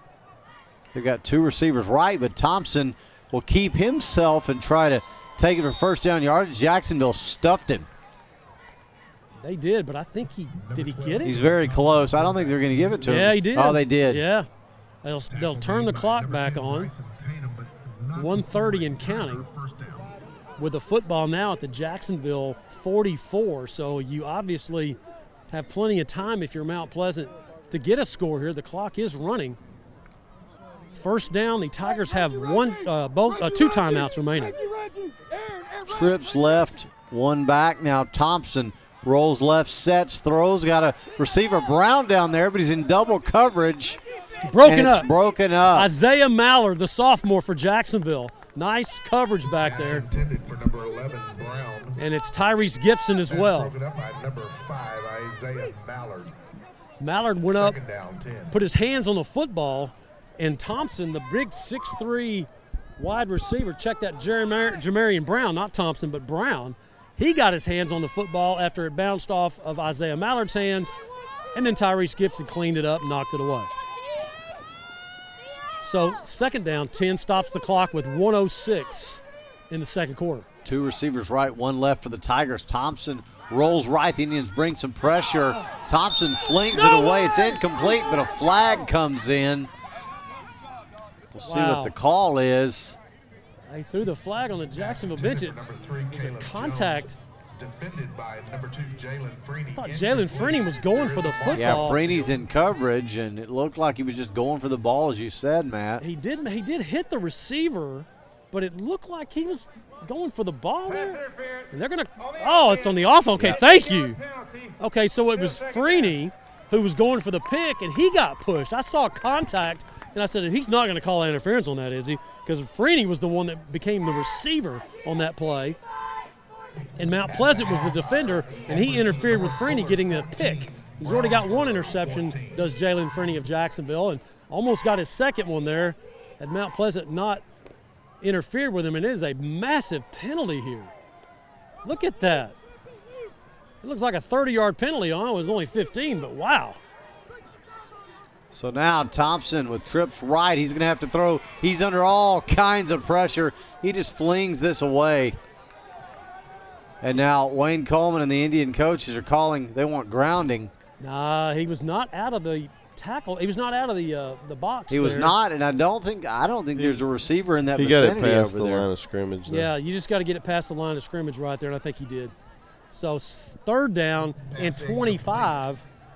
The Tigers have to get all the way down to the Jacksonville 34-yard line to get a first down. There's 55 seconds remaining.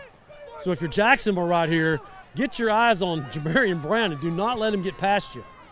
He's in the middle of this trip set on the right side, the near side. Thompson, though, he's going to keep and try to just run it. And, of course, he'll end up and now Wayne Coleman's well short. Excuse me, Aaron. Wayne Coleman's going to take a timeout here and stop the clock with 48 seconds and try to get the football back here and see what they can do. So let's take a break here. And not a bad idea. We'll see what they do when we come back. We'll take 45 seconds. This is Fighting Indian Football, JHS-sports.com. Our one-of-a-kind mushroom Swiss burger is back. And now it's an all-time favorite. You're going to love this burger. That au jus sauce on top. The creamy au jus sauce. Every bite's perfect.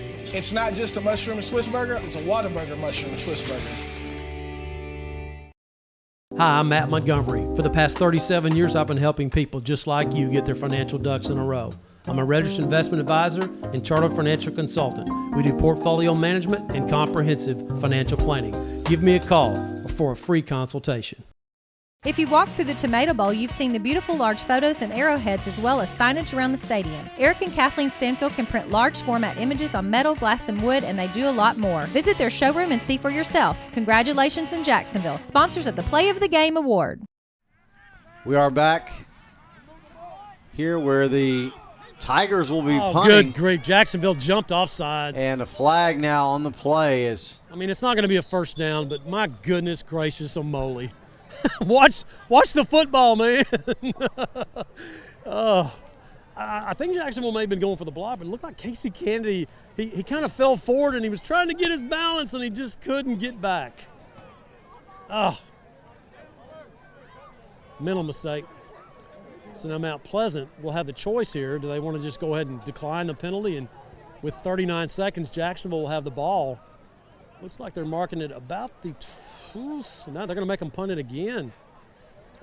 Mount Pleasant's going to choose to punt it, looks like. Number 7 of the defense. Yeah, it's Casey. 5-yard penalty, still 4th down. So they'll punt it again, Will Mount Pleasant. You got to watch the football. I mean, it's a punt. You know they're punting. Just watch the football. Don't jump. Lindell 28, Pine Tree 22 just announced here in the stadium. Yeah, interesting. Need a Pine Tree win if you're a Jacksonville fan. Here's the punt by Mount Pleasant. Carpenter back for Jacksonville. Punt is away, and it's a pretty good one. Carpenter will field it cleanly, but he is spun down right there about the 13 where he caught the ball. Yeah, nice job by Mount Pleasant on the coverage right there. So Jacksonville with one timeout. Devin Smith, who Chris Carpenter has been just tormenting all night long, along with Jalen Freeney, taking his frustrations out there on the punt return, getting down for coverage. They'll drop Carpenter at the Jacksonville 13-yard line with 32 seconds here. And let's see if Jacksonville can take a couple of shots here. See what happens. You got your playmakers out here. Gibson, Freeney, Carpenter on the right side. So 2 receivers each way as Clater turns and fires to the right. There's the hook and lateral yet again. There it is. All the way this time out near the Jacksonville 40, called the 42. That's good for a Bill McCray Ford first down. It's Carpenter pitching it to Aaron Richardson coming out of the backfield, gets it out to the 36 of Jacksonville. Nice gain as the Indians continue to work that hook and ladder. I have no idea why teams don't see that coming when you're playing Jacksonville. They do it just about once a game. Stops the clock with 25 seconds. Of course, it is the hook and ladder, not the hook and lateral. Got to clean that up or Reed Kerr will be all over me. That's right. Trips left, 1 right. Clater looking, going deep. Double coverage over there. Intercepted. And it is picked. And Clater got hammered on the blitz, the same blitz that he threw the pick earlier on, fumbled on. Christian Cervantes comes off the edge and hit Clater right when he threw the ball, so it was kind of a wounded duck out of his hand, and Mount Pleasant will get the pick. And boy, actually Jacksonville's Tyrese Gibson, he almost came over there and got it. So 21-0 Marshall over White House at the half, 21-0 in White House for the district championship in 9-5A. So here's Mount Pleasant, 19 seconds remaining. They got one timeout. Thompson from the shotgun looks left, throws that way, complete. Got a tackle. The 40, the 45, still on his feet to midfield and finally spun down, but not before first down yardage. That'll stop the clock. Come on, Jacksonville's just kind of walking around like, you better get going. Okay, now there's the timeout. So that'll stop the clock with 10 seconds remaining. Mount Pleasant's got a first down about midfield. So stay with us for the Whataburger halftime report. Todd's going to be along with statistics to open the half. Nacogdoches 16, Hallsville 0. So we just had a score there. Hallsville losing to Mount Pleasant 16-0 at the half. Nacogdoches. Nacogdoches, excuse me. What did I say, Palestine? You said Mount Pleasant. It's okay. I'll get it right. It's the other black and gold team in the district. I hate to report this with 1 minute left in the half. My alma mater, Lockhart Lions 0. What? Tybee Antlers 24. What's Chip Pittman doing, right? Did you hear that? Yeah. He says, I hate to do this, but my alma mater. Yeah, Chip is an alum from Lockhart. Lockhart. And they're losing to Kerrville Tivy tonight. Tybee, I think it is. Yeah, Kerrville Tivy, where Johnny Manziel played. Yeah, Tybee fight never dies. 10 seconds. Here's Mount Pleasant. First down, midfield. Don't get beat deep. Two receivers left. Check down to Brown, and he drops the ball. Stops the clock with 6 seconds. Had he caught the football, he was just going to get out of bounds, but he would have had about an 8 or 9 yard gains, all it was. You got Freeney. You got Isaiah Mallard at right corner, the sophomore, playing soft. Soft is a good thing with a few seconds. In case our listeners are wondering, I'm not calling him soft. He's playing soft, which is a good thing. That means you're playing a little deep. Gallegos is back there along with Tyrese Gibson. So you could hear Jason Shuck, the secondary coach for Jacksonville, saying if it gets up there, knock it down. Just knock it down. Oh, bad snap. Snap gets away from Thompson, and he'll just have to dive on it, and that should do it. That will do it for the first half. So as the horn goes for halftime, our score, Jacksonville 14, Mount Pleasant 14. And that is the half. As we will send it down to Matt, and he will be along with Coach Coleman in the halftime comments. All right, I got Coach Coleman. Hey, you said this was going to be close, and boy, you nailed it. 14-all, and it's their grind-out offense against your big play offense. Yeah, they're loading the box, daring us to throw the football, which is kind of surprising, but that's what we got to do. We got to catch them. Yeah. Got to catch them. You told me last night that their goal was to control the football and just grind it out. That's exactly what they're trying to do. Yeah, that's the kind of football they want to play. They want to possess the ball.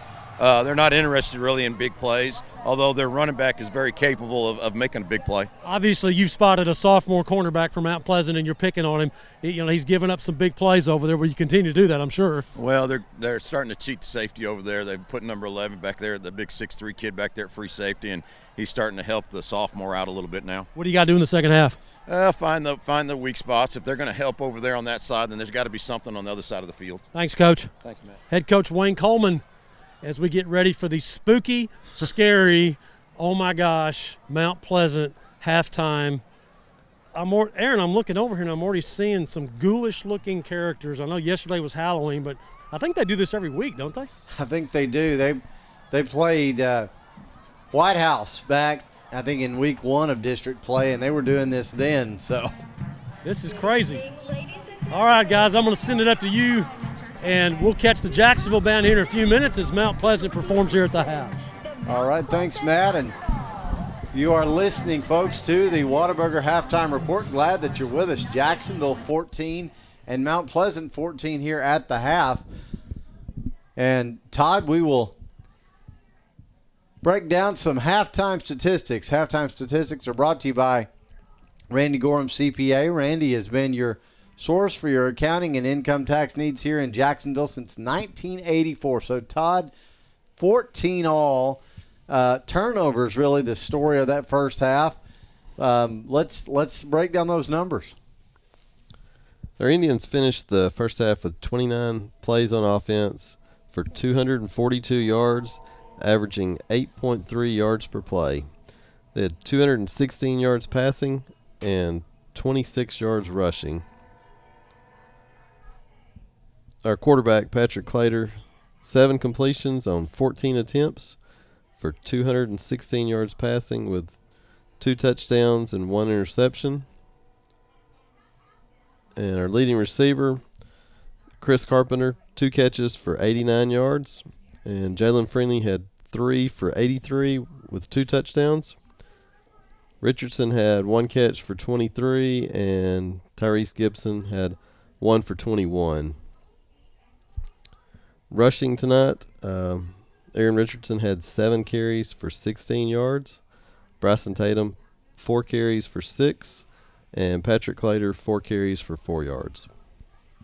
And so, as you heard Coach Coleman say on the All Smiles halftime interview, the expectation coming into this game was that it would be close. It has been, and that Mount Pleasant would try to grind it out and possess the ball, and they've done that. Let's take a look at the Tigers.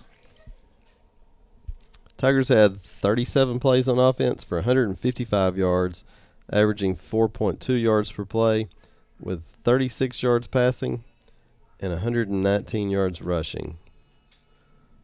Their quarterback, Caleb Thompson, had 3 completions on 11 attempts for 36 yards, with 1 touchdown and 1 interception.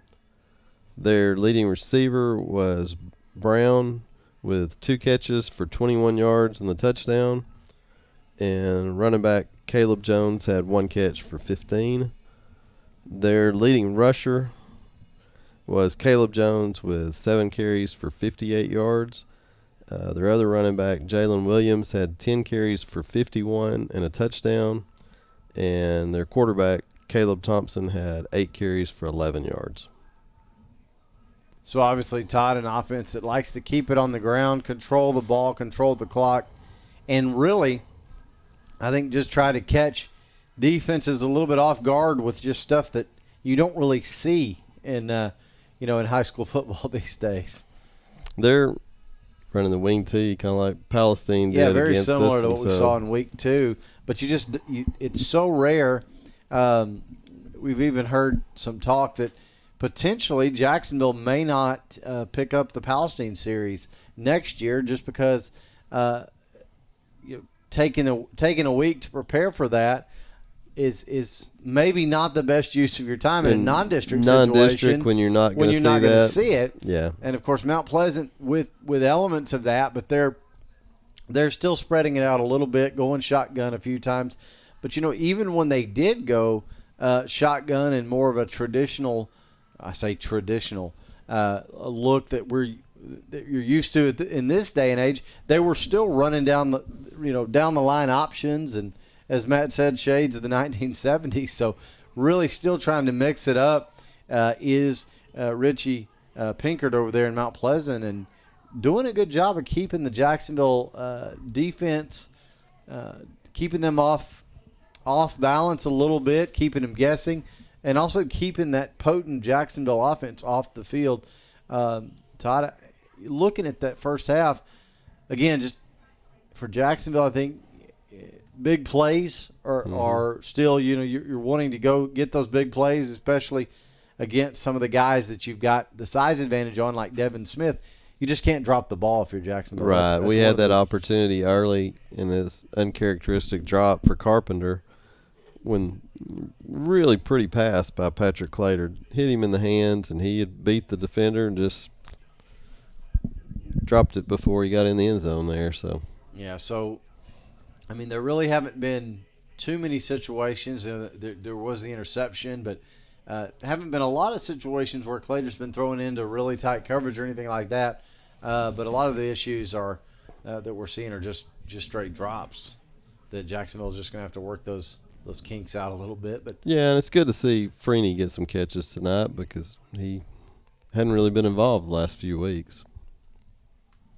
I don't know if I don't think we were throwing the ball his direction. So So as the Mount Pleasant band gets ready for their performance, this is a show band, I guess you'd call it. But their themes, boy, they're just strange. That's all I can say. But yeah, this looks like a little Halloween holdover here. But at halftime, not too many tricks up the sleeves of the Tigers, and the Indians hanging with them. It is 14-all as both of these teams look to stay mathematically alive in the hunt for the playoffs here in District 9-5A Division 2. And Todd, we talked about that a little bit in pregame, sort of the permutations and the ways that Jacksonville needs to get help, or Mount Pleasant would need to get help. But obviously, if you're one of these two teams, the thing you focus on tonight is winning the this game. ball game. Exactly.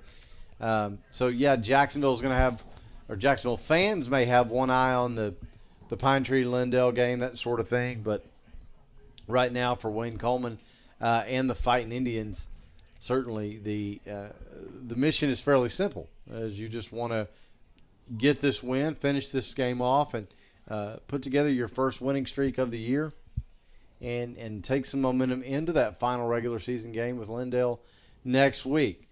Todd, thank you for bringing us those halftime stats. Halftime stats, as always, this season, brought to you by Randy Gorham, CPA. Randy has been your source for accounting and income tax needs in Jacksonville since 1984, and we thank him for his sponsorship of Jacksonville football. As the Mount Pleasant band performs, we're going to step away for 2 minutes, and we'll come back. You are listening to the Whataburger Halftime Report. This is Jacksonville Fighting Indian Football on JHS-sports.com. That 100% beef Whataburger takes 2 hands and all of your attention. So yeah, now's the time to sneak that fry. Good thing there's plenty to savor. Good thing there's Whataburger. Homes and Properties Realty agents work hard for you to offer a full-service experience. They pride themselves on giving both buyers and sellers the representation they deserve and are ready to serve you today. Dr. Folden, Dr. Westbrook, Dr. Rutherford, and their dental team at All Smiles provide a wide range of dental services. This includes cleanings, fillings, crowns, bridges, implants, and cosmetic dental care. Call and schedule your appointment at 903-586-0741. Since 2004, Legends Old Time Burger Cafe has been the home of Jacksonville's best old-fashioned hamburgers. Hand-battered chicken strips, chicken fried steak, fries, and onion rings are the best around. Legends, home of Jacksonville's best old-fashioned hamburger. Hi, I'm Matt Montgomery. For the past 37 years, I've been helping people just like you get their financial ducks in a row. I'm a registered investment advisor and chartered financial consultant. We do portfolio management and comprehensive financial planning. Give me a call for a free consultation.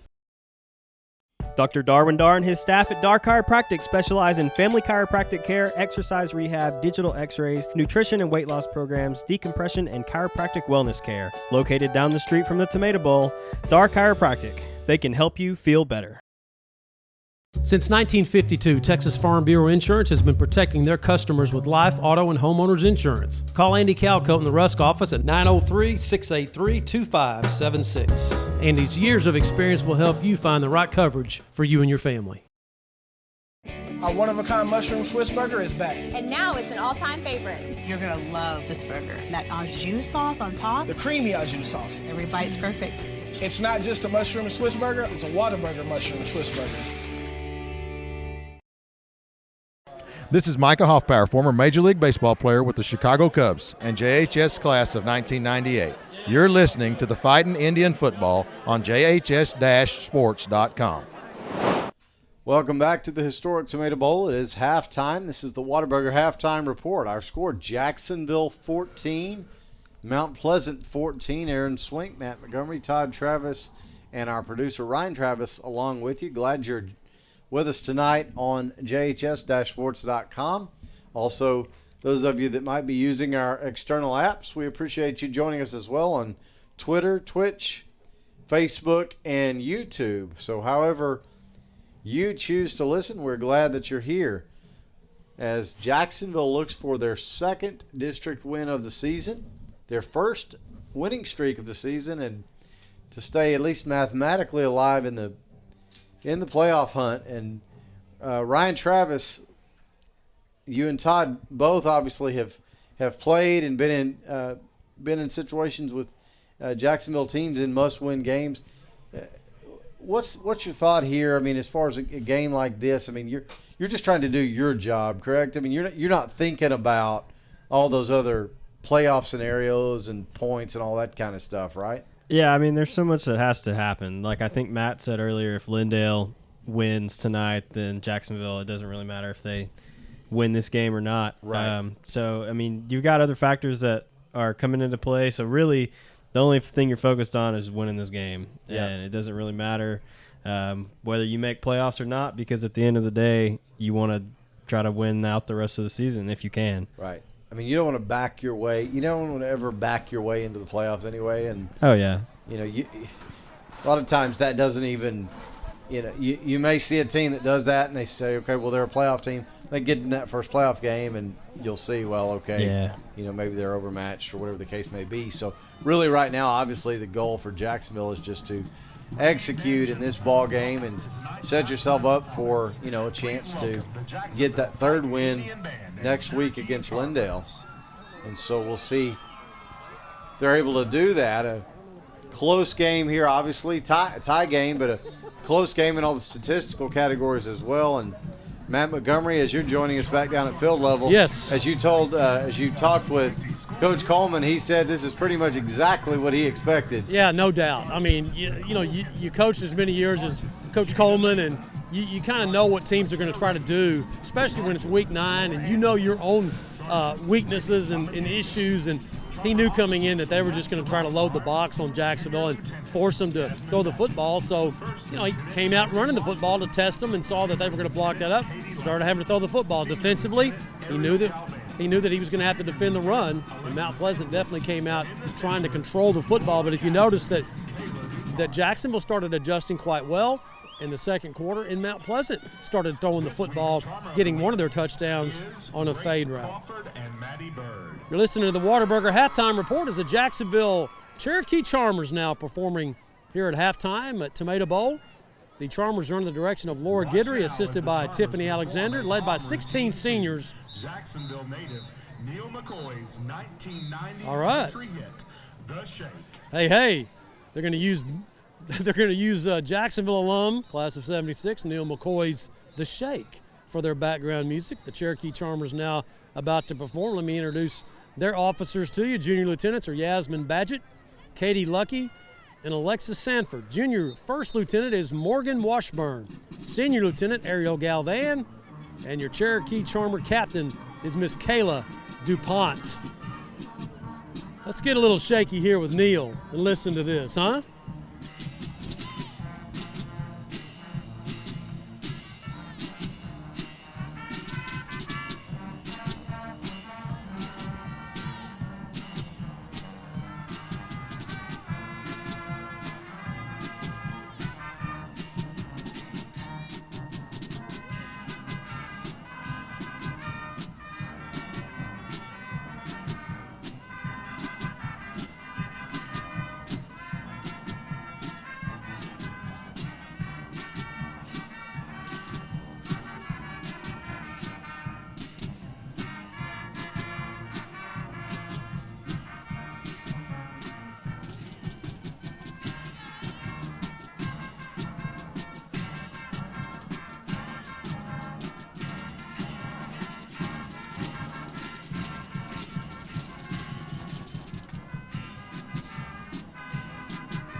Cherokee Charmers performing here at halftime. It's not very often that a drill team gets to perform to the music of a former student at Jacksonville High School, class of '76, Neil McCoy, with his big hit, The Shake. Of course, Neil McCoy was here opening up Tomato Bowl in the grand opening after the remodel. Put on a great show for the community of Jacksonville. Hey, Matt, speaking of the remodel and the community, how about we have got to talk about Tomato Bowl being named let me get this exactly right from Grace Traylor. What it was that the award was the best public improvement project for a city with a population under 50,000. Yes. That was awarded by Texas Downtown, an organization down in Georgetown this week. Dr. Kelly, Grace Traylor, Ms. Finley. Jedco folks were down there. Jedco folks were there as well. Yeah. So great time for them. And just want to congratulate everybody, who was involved in this project. We've talked about it every week since it opened and how beautiful of a job they've done, and just to preserve the history as well as having a state-of-the-art facility now and really combining those two things. But now to get that kind of statewide recognition as well is just more validation that Jacksonville really, the city and the school district really care. And it's also validation for the folks that voted on the bond issue to say, look, this was a good thing to do. This was the right thing to do.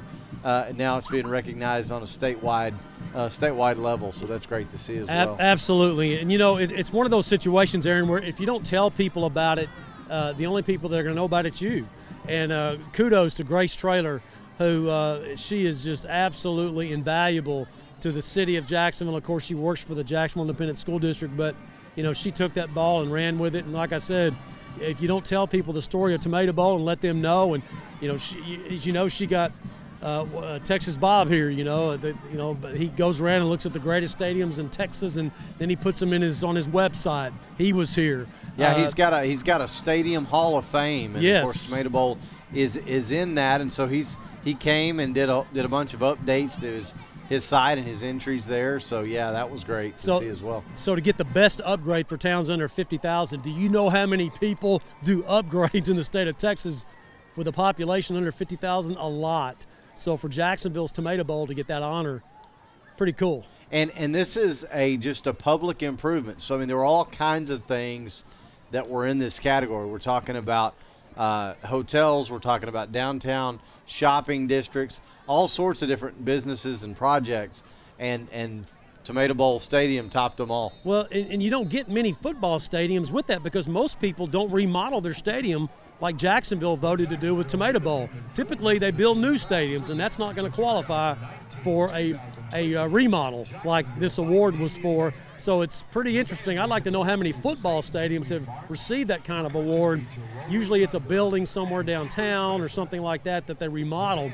Not many football stadiums got the makeover that Tomato Bowl did. Yeah, but not many football stadiums are the Tomato Bowl. Yeah, and of course, we're homers. We love the stadium, but anybody listening to us, if they understand how important this stadium is to the city of Jacksonville.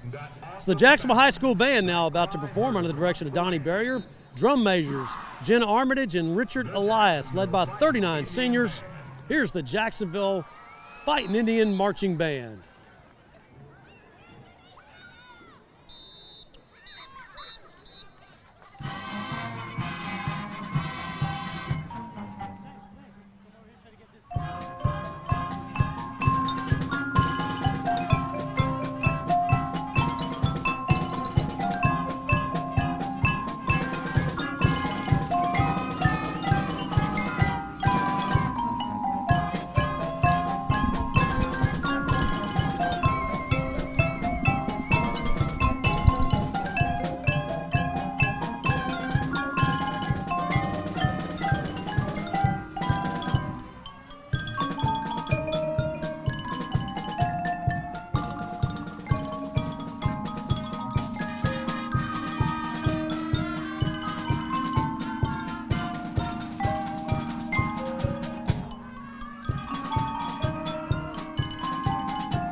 Best band in the land performing here at halftime at Tomato Bowl. Fighting Indian Band coming off their sweepstakes Division I rating it down at Stephen F. Austin University a couple of weeks ago. Showing it all tonight here at Tomato Bowl in the 50-degree weather. Not too bad down here. The wind's not blowing, so it's actually kind of nice down here tonight, especially with no rain like last week. 14-14 here at halftime is the Jacksonville High School Band, definitely with the Cherokee Charmers and the Majorettes, absolutely drubbing the performance of Mount Pleasant. I'm sorry, I just got to say it. I'm still trying to figure out exactly what was going on there. Just some kind of ghoulish wonderland. I don't know what they were. I mean, it's just they do it every year. Of course, we play them around Halloween. I wonder if they do that in August. Surely not. I think they did it all season, Matt. Like I said, when they played in White House back early in the district slate, they were doing it. It's like a Michael Jackson Thriller video. That shakedown look. I'm just beginning to wonder if they're without the glycerin. Yeah, I'm just wondering if they're sponsored by a funeral home or something. Yeah. I mean, they had coffins on the field and everything else. They really did. They did. I know, man. Halftime performance sponsored by Grill's Funeral Home. I mean, they had caskets out there. Yes, they did. That's crazy. I prefer this marching band style, military, by the Jacksonville High School Band wearing their all blues tonight. They wear the all whites and then they got the all blues on tonight. I like that look. Okay, so for about the fifth time in a row, let me make sure that I got these instruments right. Those are xylophones that I had the mic on a minute ago, right? That's right. Okay, I have to ask that. I don't know why I can't remember that. It's maybe a little CTE there. I don't know. Hope not. I hope not either. A few shots to the head, can't remember. Short-term memory.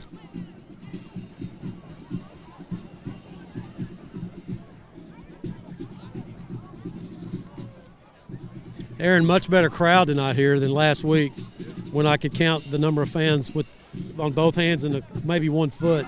There wasn't too many there in the rain. I don't blame them. I mean, it was a tough night to sit out in the rain and watch football. It's the Jacksonville High School Band now marching toward here on the home side. Good crowd on hand at Tomato Bowl.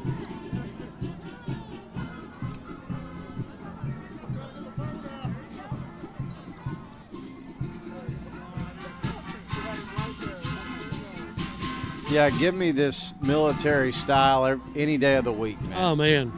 I just, when I watch a halftime show, I just don't want to feel like I'm watching an old MTV clip, That's right. That's just, give me some high school band stuff. It's kind of like the drama teacher, found something and said, hey, let's do this.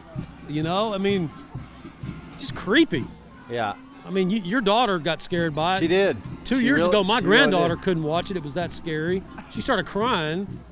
I mean, how was the game? Oh, my granddaughter cried at halftime because of the band. I mean, it was very visual. So Mount Pleasant out now warming up in the south end zone. Jacksonville warming up in the north end zone. And I don't know who you got down there with you, but they're enjoying your. It's Kobe Durham. It's Kobe Durham. Yeah, I was going to guess it was probably Kobe down there. Yeah, it's Kobe. Yeah, he's really enjoying your marching band commentary. He's fresh off his Halloween costume last night. What was that anyway? Baboon. Oh, he's a baboon. A baboon. Wow, that's not a stretch for you, was it? Huh? Not at all. Yeah, that was pretty naturally said. We had our Harvest Festival last night at Central Baptist Church. Huge success. Oh, yeah. Yeah. Drove by and saw the huge crowd. And lots of people. Glad to hear that. Yep. Gave out a little bit of candy. Just a little bit. A few hot dogs. Yeah, I got to collect the dad tax, Yeah. I think it had gone up to about 40% of the candy. At least that's according to the tax code that I have. So you taxed her, huh? So yeah, I'm kind of still in having that sugar coma now. Yeah. So if I'm a little slow tonight, that's why. See, I never could convince my girls that, those now and laters, those are great. You get to keep those. You give me the Snickers and the Twix bars, but you get to keep those now and laters. You know, those are really good. I must be living right because the Lord blessed me with a little girl that does not like Reese's peanut butter cups. She didn't like them, She said to me last night, if I get any Reese's or any of that kind of junk, you can have it. I said, you give me all that junk that you want. Yeah. Well, Halloween certainly has changed a lot over the years. It has. It's like, you know, when you're back in the day, I know I'm talking old school, but you could go door to door, knock on doors, and get candy. And I tell you, when it changed for me and Kelly, we were having kids come by that looked like they were in high school and they had jeans and a T-shirt on with a bag. Said, "Give me some candy." They weren't even dressed. They were shaking you down. Yep. So it was a shakedown. It was a candy shakedown. So we decided, you know, we're going to put a towel up over the glass and be a Scrooge because we just didn't get very many little kids anymore, you know. Right. So times have changed, and you know, a lot of people are doing what our church did last night with the Harvest Festival. Oh, the city did a tremendous thing. The trunk or treat Monday night downtown, the businesses, that was great for the city. And you know, it's a shame that you just. You know, it's just the old school door-to-door just isn't done as much anymore. It's still done some, not all of it. We were able to do a little bit of that last night. A little bit. It is not quite like it used to be. Selectively. For sure. Selectively, yeah. So both teams now out on the field. And, Aaron, as you look in that south end zone, that's a large contingent of black capes walking from Mount Pleasant. You see there. Look over there. Wow. Ghoulish.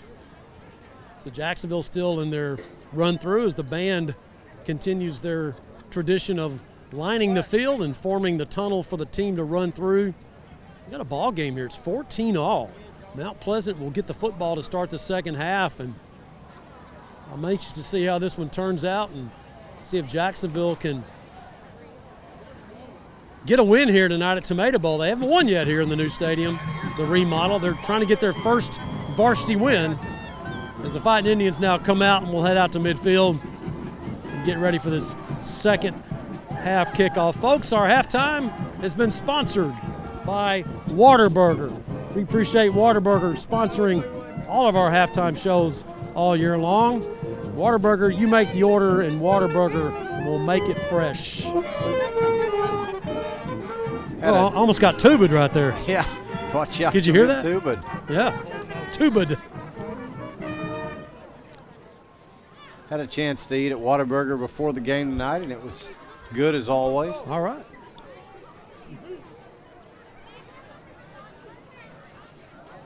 Now I'm getting majoretted. Wow. We have a lot of majorettes. That's awesome. Just had to get out of the way there. I mean, it's 48 degrees here, and look what they're wearing. I mean, they got to be freezing. Kudos to them. I've got like 4 layers on. So we're getting set to kick off for the second half here at Tomato Bowl. Again, 14-14, Jacksonville and Mount Pleasant. We're keeping an eye on the Pine Tree-Lindale game as Jacksonville needs Lindale to lose that game. They're leading at the half 28-22 over Pine Tree. We'll be keeping you posted on that, but first things first, Jacksonville must take care of their own business here and not worry about what's going up in Longview. It's kind of a sideshow as the Mount Pleasant Tigers with one district win, Jacksonville with one district win. Somebody's going to come out of here with that second win and keep themselves alive for a playoff berth if certain things happen. So APS has it teed up. Pine Tree's got their guys deep back. We're set to go. Well, the football just fell off the tee there. Second half ready to go, and here's Aaron Swink with your play-by-play. So be a short pop-up to the left side, caught there cleanly at about the 32 and running left, and the Tigers will take this one out near the 45 where they'll take over. Jamarian Brown, the big wide receiver, catching it as Jacksonville changed it up a little bit. APS came up and took a whiff at it, but he didn't kick it. It was Santos Aguilar, the sophomore kicker. Exciting for him. He's 10th grader. He'll be got another couple of years out of him. So Mount Pleasant starts their first drive of the second half at their own 48-yard line. Tigers will go back under center with the 2-back look, the 2 tight ends. Handoff straight ahead this time. to Jalen Williams, and he'll fight his way out just over midfield to the Jacksonville 49. Again, the size differential between these two teams pretty even. Jacksonville's offensive line a little bit bigger than Mount Pleasant, except for one player, 99. Trey Emery's 6'2", 275. He's a pretty good sized kid, but the offensive line for Mount Pleasant about the same size as Jacksonville defensively, so pretty good matchup here, and indicative of the score at 14-all. 2nd and 6, Mount Pleasant. So now to the shotgun look, they go Thompson. This is going to be down the line option to Williams. First down yardage and more for him down inside the 40. Pushed out of bounds about the 37, move the chains. Oh, I'm going back in time here as the Tigers with 2 tight ends, 2 running backs in a 3-point stance, and a down-the-line veer option by the quarterback. I mean, it's split veers like Novocaine. Give it time, and it works every time. Remember the Titans. Yes. How about that? Good reference. First down, Tigers to the Jacksonville 38. There's the pitch again to Williams, and some good lead blocking around the left end, and he is shoved out hard. Wow. Out of bounds. And kept waiting for the flag, but no call. Clearly it was the push on Jalen Williams, the Mount Pleasant running back. Looked like Bryson Tatum did the shoving right there. No, it's Sergio, the junior linebacker, Sergio Moreira, Jacksonville. Gets the tackle, 3-yard gain, 2nd and 7 for Mount Pleasant. Pushes the football to the Jacksonville 35-yard line. First, or the opening drive here this third quarter. Mount Pleasant moving the ball down the field. 2nd and 7, Jacksonville 35 as Thompson hands off this time to Williams. Straight ahead he goes down inside the 30 to the 27. That'll be good for first down yardage. Well, second level tackling by Jacksonville has been something that, Bryson Tatum and Aaron Richardson, they've got to be the leading tacklers tonight. Is the 3-man front defensively for Jacksonville. They're just kind of stopping things up, and their linebackers are having to clean everything up. Pitch this time again to Williams, left side running, and he runs hard down inside the 25. They'll spot him down to the 24 with a gain of 4. So you got a 3rd down now. So they got an injured player. It looks like it's Aaron Richardson who's down for Jacksonville. Jason Krause, the Jacksonville trainer, will come over to check on him. And it looks like Richardson is, he was trying to get up. Now he's going to stay down there. Let's take a break here. Step away for 45 seconds. You're listening to Fighting Indian Football on JHS-Sports.com. Tonight's game statistics are sponsored by Randy Gorham, CPA. Randy Gorham, CPA, the source for your accounting and income tax needs since 1984. Homes and Properties Realty agents work hard for you to offer a full-service experience. They pride themselves on giving both buyers and sellers the representation they deserve and are ready to serve you today. Since 2004, Legends Old Time Burger Cafe has been the home of Jacksonville's best old-fashioned hamburgers. Hand-battered chicken strips, chicken fried steak, fries, and onion rings are the best around. Legends, home of Jacksonville's best old-fashioned hamburger. Dr. Darwin Dar and his staff at Dar Chiropractic specialize in family chiropractic care, exercise rehab, digital x-rays, nutrition and weight loss programs, decompression, and chiropractic wellness care. Located down the street from the Tomato Bowl, Dar Chiropractic. They can help you feel better. And we are back to the historic Tomato Bowl where Aaron Richardson is being helped off, but under his own power. Matt, could you tell exactly kind of what he came up with there? Yeah, it's a knee or an ankle. He's limping. That's all I can tell. I don't know exactly. He's smiling, so maybe he could be able to shake it off. Could be a cramp on a cold night like that. That would not be impossible with a guy as jacked up, as you say, as Aaron Richardson is. Very muscular young man, so he's walking pretty good on it, so maybe he'll be back. So here's 2nd down for Mount Pleasant, 2nd and 7. So back under center go the Tigers. The pitch is to Williams, left side running. He hits the line hard, and he will be out first down to first down yardage. Looks like it, yeah. Williams, the ball carrier, get to the 13, check that 17. Yardage good of Jacksonville as Bryson Tatum makes the tackle. But, boy, I tell you, Jalen Williams, junior, 5'9", 180 from Mount Pleasant, really runs downhill.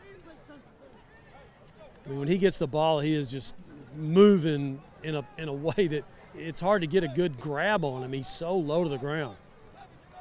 So 1st and 10 down to the 18 now. The handoff to Williams straight ahead. He goes into the second level, down inside the 10, finally spun down at the 7, but that'll move the change yet again. Yeah, and that'll be Caleb Jones on that tackle. Those guys look a lot alike, Aaron. The only difference in those two guys is their number, 3 and number 4. That time it was number 3, Caleb Jones, taking it to the Jacksonville 7-yard line, 1st and goal. Tigers on the opening drive, which is getting close to running off 3 minutes off that third quarter clock. So now Thompson with a pitch left side to Jones, and he tries to stretch it over there. Jacksonville on that one pretty quick, though, Matt. Yeah, good tackle by Kevin Hernandez. Nice play by the junior. He'll check out, and good to see Aaron Richardson checking back in. And, Aaron, I got to believe that must have been a cramp a minute ago. And not anything more serious, because he didn't show any kind of a limp right there, so that's good to see. So 2nd and goal, Mount Pleasant just inside the Jacksonville 5-yard line. So Thompson back under center now. He will pitch right, not much there at all. Tatum. Woo! As Bryson Tatum comes up and lays the lumber. You know, Tatum is the most physical tackler that Jacksonville's had since Justin Jones, if you remember him back in the Steve Wells days, a 3-year starter at linebacker, has to be one of the all-time leading tacklers for Jacksonville, and Bryson Tatum is going to push him for that. Very physical player is Bryson Tatum. 3rd down goal at the Jacksonville 2. Can you get a stop here defensively? 2-back look under center goes Thompson. Handoff straight ahead to Jones. He's in. Touchdown Tigers. Wow, Aaron Richardson got great penetration. He got in the backfield, and he just didn't wrap up. Made contact with Williams about the 3. And the ball was at the 2, and he hit him at the 3, and Williams just bounced right off of Aaron Richardson, the linebacker for Jacksonville. And Tigers get on the board at the 7:42 mark of the 3rd, ran off a lot of time on their opening drive. They score. Here's the extra point. Extra points are brought to you by Homes and Properties Realty. This kick is on the way. He missed it. And no good. How about that?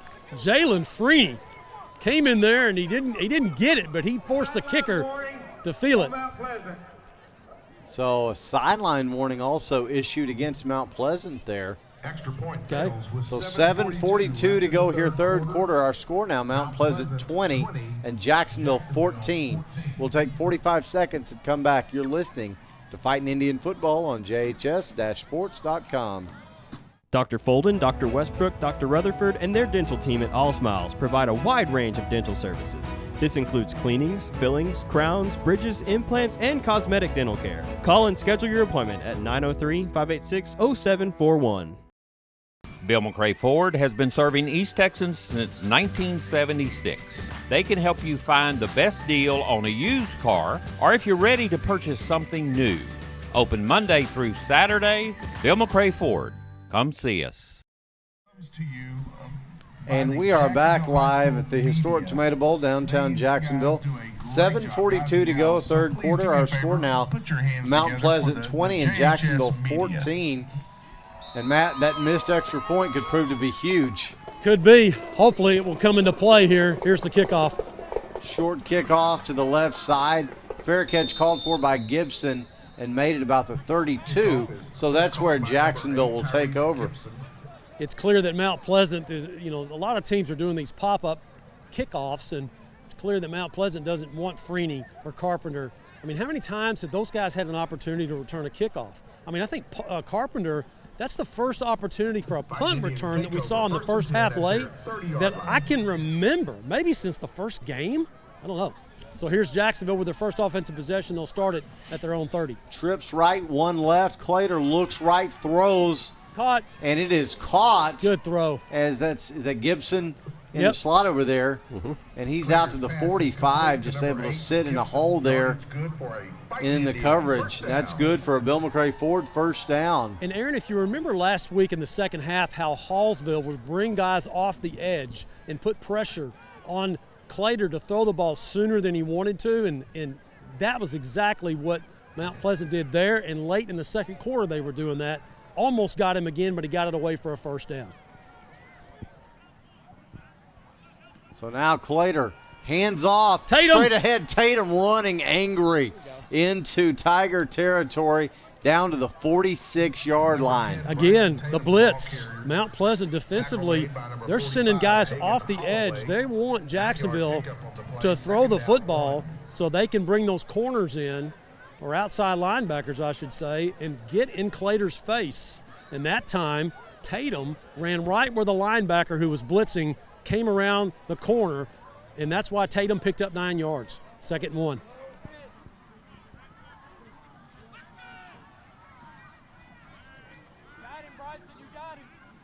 So now Here they Clater come. drops back. Here comes the pressure. He's looking for Carpenter, but he's in double coverage. There's the flag. And it is going to be intercepted, but 2 flags come in. Clearly interference. This should go as defensive interference. You're right, man. Yeah, I mean, Carpenter was going for the football, and he just got tackled. And, of course, they did come up with a pick. The guy that came up with the pick didn't hit him. It was the other guy, number 11. And that's the big fella, Jamarian Brown. They'll get, and it was the sophomore corner, Devin Smith, who made the pick, but they're going to get 11. As you hear the official, Jamarian Brown, the big guy. So they'll mark it from the line of scrimmage to give Jacksonville a first down as the Indians continue to work on that sophomore corner, Devin Brown, just as Wayne Coleman said they would do. And, boy, he was right, Aaron. They're loading the box, is Mount Pleasant, and they're just daring Jacksonville to drop Clater or to get Clater to set up to throw the ball because they're bringing them.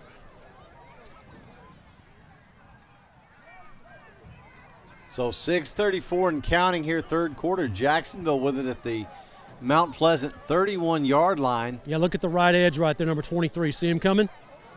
Yeah, here he comes, and Clater's got to get rid of this quick. It's Make him pay caught for by it. Gibson. He's got first down yardage. Another Bill McRae Ford first down inside the 20 down to the 18. That means that Clater's going to have to continue to work this short game on the slants, the little bubble routes, and they're just going to try to take away the long game and try to protect their cornerback over here that Carpenter's been wearing out by bringing the guy off the edge and not giving Clater time to throw the deep ball. So first down Jacksonville to the 19-yard line of Mount Pleasant. So now Clater, hand off straight ahead to Tatum. He gets a few. Here comes Richardson for Tatum as the Indians will rotate those two guys in at running back right here. Richardson the senior, Tatum the junior.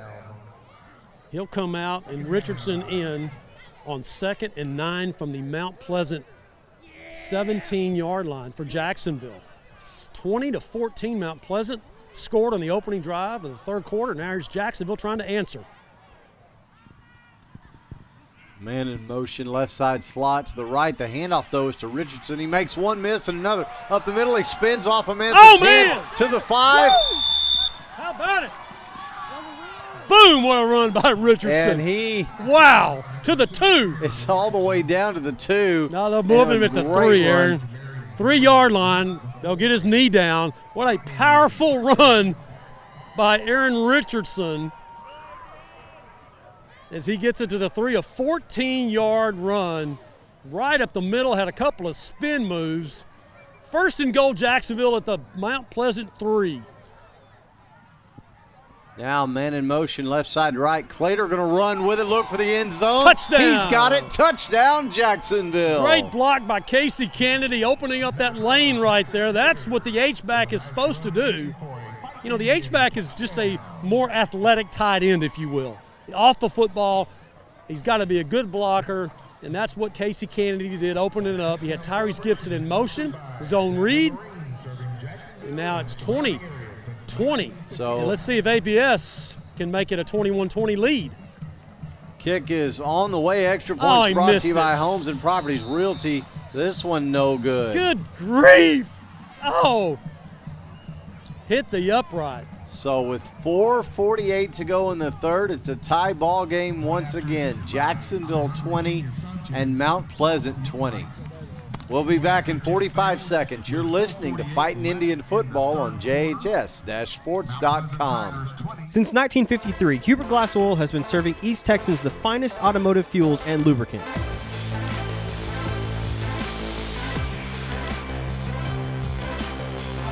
Hubert Glass Oil Company, the clear solution for your business. The honey barbecue chicken strip sandwich is delicious. It's got that barbecue flavor, the cheese melts on top with that Texas toast. You look at it, your mouth starts watering. It's my go-to sandwich. The honey barbecue chicken strip sandwich, that's my all-time favorite. Hi, I'm Matt Montgomery. For the past 37 years, I've been helping people just like you get their financial ducks in a row. I'm a registered investment advisor and chartered financial consultant. We do portfolio management and comprehensive financial planning. Give me a call for a free consultation. Welcome back to the historic Tomato Bowl, downtown Jacksonville. Aaron Swink, Todd Travis, Matt Montgomery, and Ryan Travis along with you. 4:48 to go, third quarter. Our score now, Jacksonville 20 and Mount Pleasant 20. With another Fightin' Indian scoring drive summary, here's Todd Travis. Todd? It was a 7-play drive, covered 70 yards, ending with a touchdown and a missed extra point to make the score tied again at 20. So both teams score on their opening drives of the third quarter. Here's the kickoff. And this kick will roll into the end zone for a touchback. Wow, the team's going to get the ball at the 25. So used to the opposing team getting the ball at the 40 or the 50, you know. This time APS boots it in the end zone. So 20-20. You can't really get any more even than this with the way these teams have been trading blows in the game. You had a couple. Each team's had a turnover, missed extra point, and that's why we're tied. First down, Mount Pleasant at their own 25. Back under center goes Thompson with his two backs. He'll pitch this one to Williams, who will try to take it around the left end. There goes his helmet, so he's going to have to come out. Got hit by Tatum, so I'm glad that his head was not still in the helmet when it rolled off. So I'll tell you what, Dr. Dark can do a lot of great things in Dark Chiropractic. I don't know about that, though. That would be interesting. I mean, Bryson Tatum's a headhunter, but let's don't get crazy here. Yeah. So he'll have to check out of the ballgame with Jalen Williams, who's been a real workhorse for Mount Pleasant. He'll pick up 3 yards, second down, 7 to go as we move toward the 4-minute mark in this third quarter. 20-20. That's the score. Now we got, looks like maybe a substitution penalty. No, the play clock ran out. Okay, too much time. It's a delay of game against Mount Pleasant. Be second down and 12 now for Mount Pleasant. That'll move the ball back to the Mount Pleasant 24-yard line. Fans, stay with us. We'll have our JISD Empowering Champions Trivia Question of the Week coming up to start the fourth quarter. Got a good one tonight, guys. Trips right, nobody on the left side. It's the Look handoff and lots of room to run up the middle. Midfield, 45-40, 35, finally spun out of bounds at the Jacksonville 32. Huge first down run. Boy, Jacksonville has just had such a hard time in 2019 stopping the run. I mean, they have spurts where they get some stops and then somebody breaks it on them. Just struggling this year. Pass defense has been pretty good. I got to say that. They've done okay there. But stopping the run has been a big, big problem. And you saw it right there, first down to the Jacksonville 34 for Mount Pleasant. Back to the two-back look now for the Tigers. The pitch, Fumble. right side, the Look at ball's this. out. Oh, he got it. Still out, but Caleb Thompson, the quarterback, able to fall back on it. Oh, my goodness, Jacksonville's Justin Griffin had an opportunity. The ball was laying right in front of him, and Jalen Freeney just came up and said, Justin, just reach out. All you do is reach out and grab it. And he just couldn't get his arm free before the quarterback, Caleb Thompson of Mount Pleasant, came and fell on it. Oh, it was just a toss pitch that was dropped. by Jalen Williams of Mount Pleasant. Not a bad pitch by his quarterback. He just dropped it. Loss of 8. Second down 18 for Mount Pleasant. Fourth train coming. Two-back look again. This time Thompson fakes a handoff, keeps, and he'll throw left. He's got a man down inside the 5, and he is in. Touchdown, Tigers.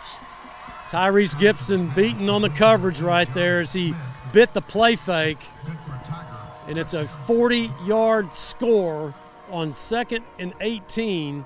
I'm trying to get the number as it's kind of tucked in his jersey for Mount Pleasant. I can't see who that is right Number there. 2. Is it 2? Okay, there it is. It's Johnny Smith, one of those sophomores, 5'11", 193. Wow. So Mount Pleasant scores 40-yard touchdown pass. So Josh Gongora on to add the extra point. Extra points brought to you by Homes and Properties Realty. Have been an adventure tonight for both kickers. This one, however, is good. So with 2:43 to go, third quarter, our score now, Mount Pleasant 27, Jacksonville 20. We'll be back in 45 seconds that is. You're listening to Fighting Indian Football on JHS-sports.com. Gene Brumlow, class of 66, and his daughter Ann Farmer proudly support Jacksonville athletics. Come on over to the South Jackson Dairy Queen and get one of their world-famous blizzards. Dairy Queen, where happy tastes good. Tonight's game statistics are sponsored by Randy Gorham, CPA. Randy Gorham, CPA, the source for your accounting and income tax needs since 1984. Since 2004, Legends Old Time Burger Cafe has been the home of Jacksonville's best old-fashioned hamburgers. Hand-battered chicken strips, chicken fried steak, fries, and onion rings are the best around. Legends, home of Jacksonville's best old-fashioned hamburger. And we are back live here at the Tomato Bowl where Jacksonville is set to receive the kickoff. This is a short kickoff to the near side, caught cleanly by Richardson. He gets away from a couple and makes his way out around the Jacksonville 42-yard line, called the 43, where the Tribe will start. Yeah, just what I was saying earlier, Jacksonville's pass defense has been decent this year. They give up the big 40-yard touchdown play, and it's just a great play-action pass. Play-action fake, I should say, by Clay Thompson, the quarterback from Mount Pleasant. Faked into the line, and then he just took one step back and just dropped a teardrop over the top of Tyrese Gibson of Jacksonville for the score to Johnny Smith. So here's Jacksonville on their own 37, first down. Clater hands off, straight ahead, running, not much there at all. Nothing. I mean, just barely gets a yard on the play. That's Richardson. Just a good push up front from Mount Pleasant as it looked like Richardson hit the line pretty hard. Yeah. But they hit back. Yep, it's Trey Emery again, the sophomore from Mount Pleasant. He's a big boy, 275 up front, right defensive tackle.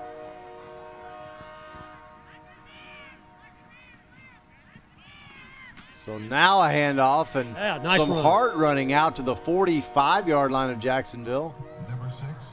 Richardson with a good run right there makes it a definitely, obviously a more makeable 3rd down and 4 now. Again, when you don't get yards on first down, either on an incompletion or you get stopped at the line of scrimmage, it just really makes it tough on your offense. So 3rd down, more makeable 4 now for Jacksonville.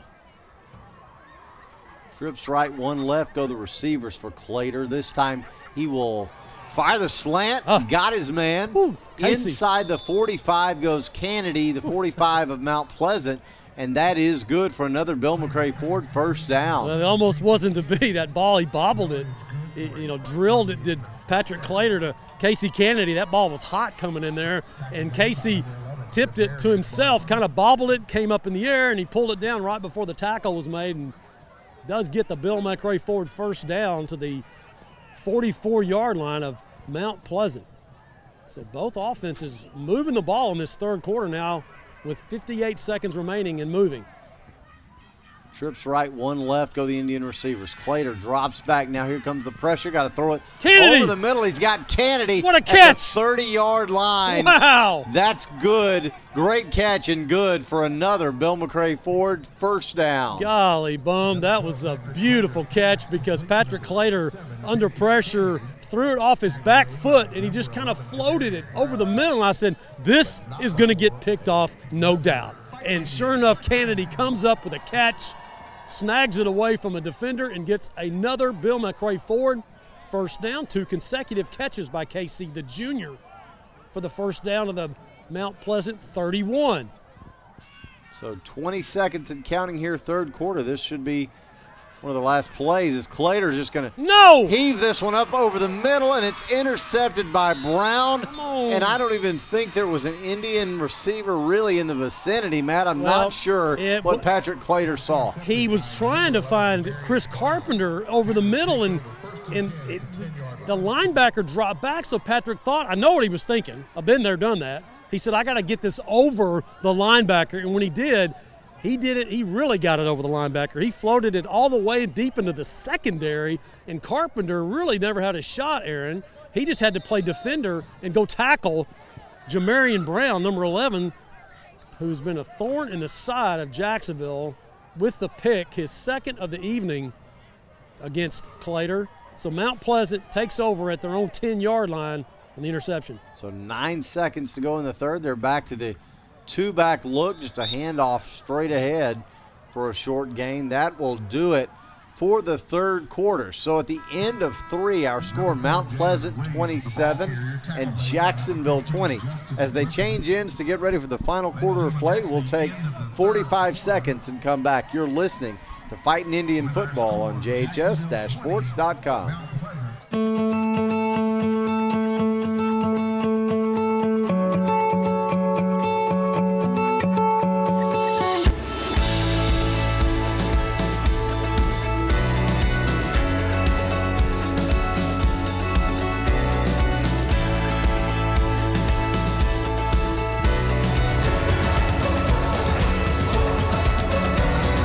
Austin Bank. You've known us all along. That 100% beef Whataburger takes 2 hands and all of your attention. So yeah, now's the time to sneak that fry. Good thing there's plenty to savor. Good thing there's Whataburger. And we are back. The historic Tomato Bowl, downtown Jacksonville. We get ready to start the fourth quarter of play. Mount Pleasant leading 27-20, having just taken over on the interception deep in their own territory. They've got it second down and 10. Ball at their 10-yard line.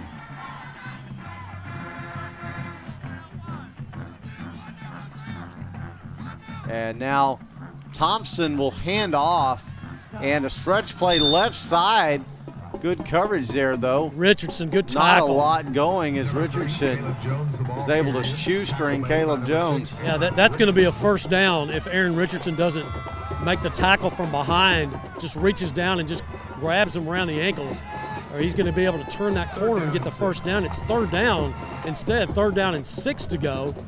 So you can get a stop here and get the ball back. Jacksonville now, I believe that was the third turnover of the ball game for them. A fumble, 2 picks.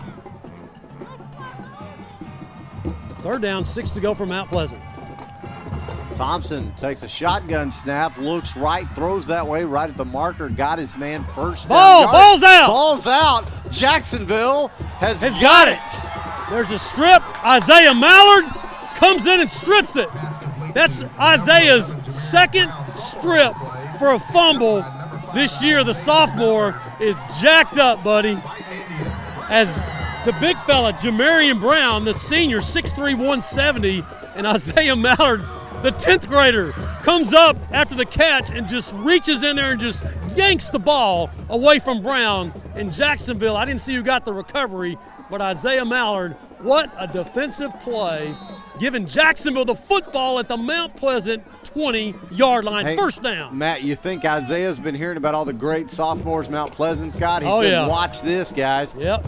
Oh, come on, Patrick. Later, that ball's on the ground. Oh. He's just going to have to pick it up and run with it. He He'll picks make up a little 3. something out of it. Oh, wow. But, wow, that could have been disastrous. Got to focus, man. Patrick, it was a good snap, and he just took off a running before he secured the football, so that's all on him. But fortunately, he was able to pick up 3 yards after he scooped up his own fumble. So that'll move the football to the 17 of Mount Pleasant as we go the start of this fourth quarter, and Jacksonville gets its second turnover of the ball game. Third turnover of the ball game. Just both teams have 3 turnovers each. 5 trains. And 5 trains. As and a partridge in a pear tree. Clater looking for the slant. He's got him, He's Gibson. got Gibson. And Gibson had a Tiger defender all over his head, but he's still able to bring that one in. And he'll get the first down, and they'll have it just outside the 10, so the Indians won't have it first and goal. They can still get a first down. Looks like, let's see. No, they're just going to drop it at the 10 because the ball is nosing over that 10-yard line. So, no, it is first and goal. The longest first and goal you can possibly have. So Jacksonville down 27-20 to Mount Pleasant, trying to tie this thing up as we go under 10 minutes remaining in the ballgame. Slater takes the snap. Richardson. Hands it off. Richardson tries to stretch to the left side. He's down to the 5. Good run by Richardson. Blocking over there. That offensive line, Marco Nunez, the senior. Second down and goal. Zalatil Antonio.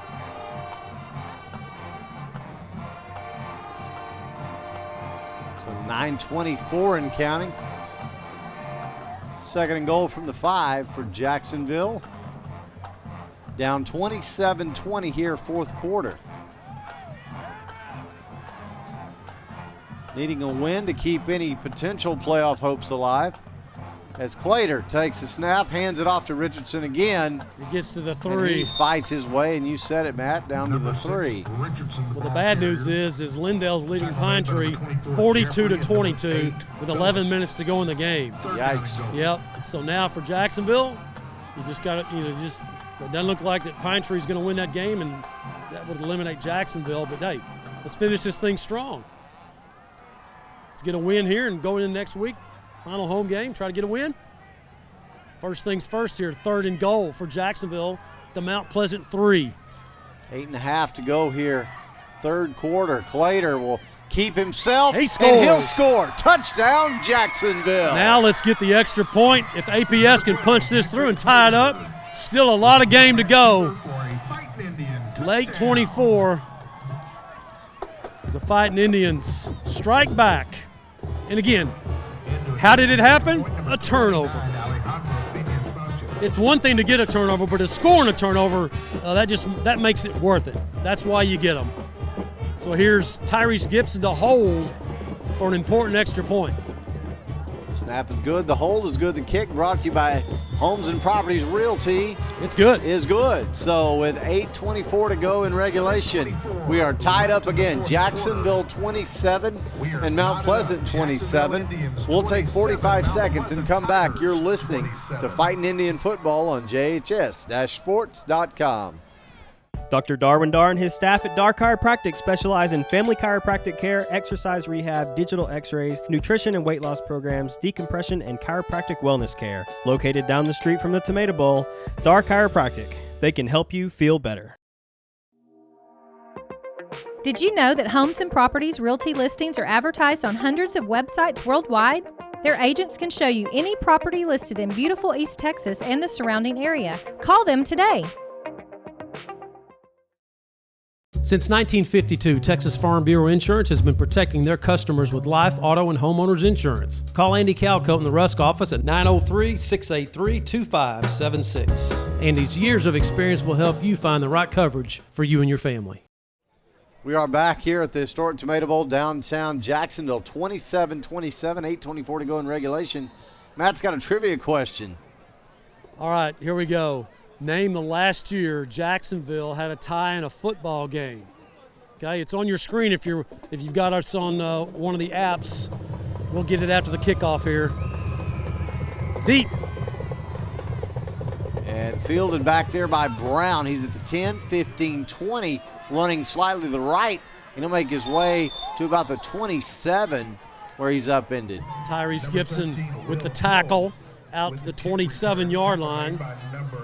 So name the last year that Jacksonville was in a tie in a football game. When was the last time? And then who was the opponent as well, right? Yeah, who was the opponent? Yeah, when was it and who was it? Todd, we'll get it after this play right here. We'll go around the horn. So back under center goes Caleb Thompson with a two-back look that we've seen all night. The handoff. Got a tackle. Out over the 30 to about the 33 goes Jalen Williams. This is right up.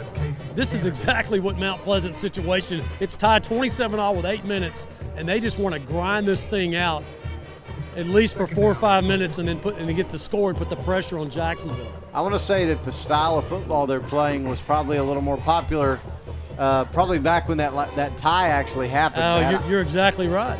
Yeah. So again, the two-back set, the pitch this time is to Jones, and he gets around right in, first down yardage. They'll spot him at the Mount Pleasant 41. All right, Todd, give it up. When's the last time Jacksonville had a tie in a football game? Todd, what do you got? You got a guess? I do not have a clue on this. All right, one. how about you, I know Ron? it's been a while because now everything goes to overtime. Yeah, so. yeah. That's not good enough. You got to give but me a year. I don't have a year. How about we'll just guess 87. Okay, we got 87. Here's Mount Pleasant first down. So now the pitch again to Jones, and he's got a burst first down yardage and more into Jacksonville territory all the way down near the 40. Actually inside the 40. I think they'll spot him. Big run right there, and boy, they won't. It'll be the. I'm sorry, Matt. The 44. No, 44. It's this has been a pretty clean football game, guys. And we haven't had any holds. Had a couple of jumps and pass interferences, but been pretty clean otherwise. So Mount Pleasant first down, 7 minutes and counting at 7 minutes and 9 seconds. I still haven't turned the clock on. That's good for Jacksonville. They haven't turned it on yet. See? Changer set. Now they got a flag.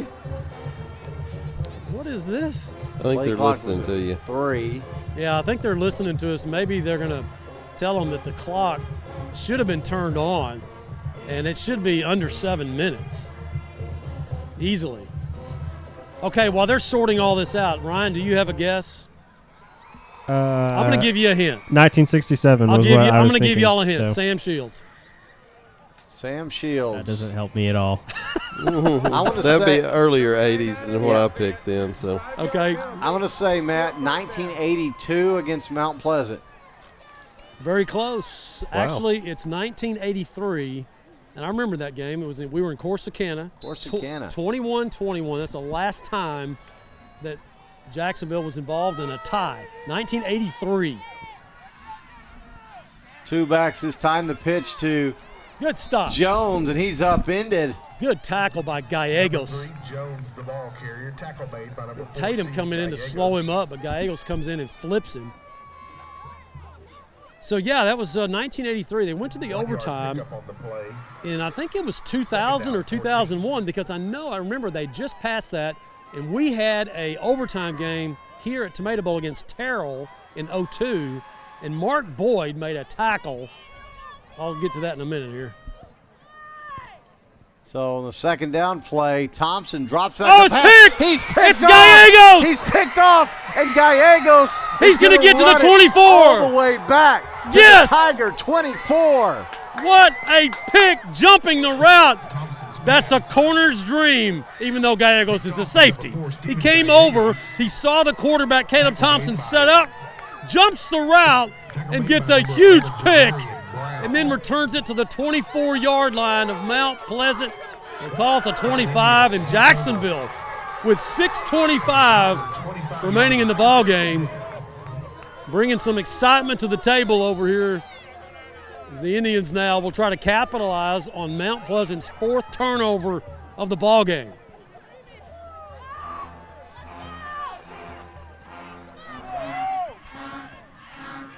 Two receivers right, one left, shotgun look for Clater. Rolls right. Here comes some pressure. He'll throw the out route.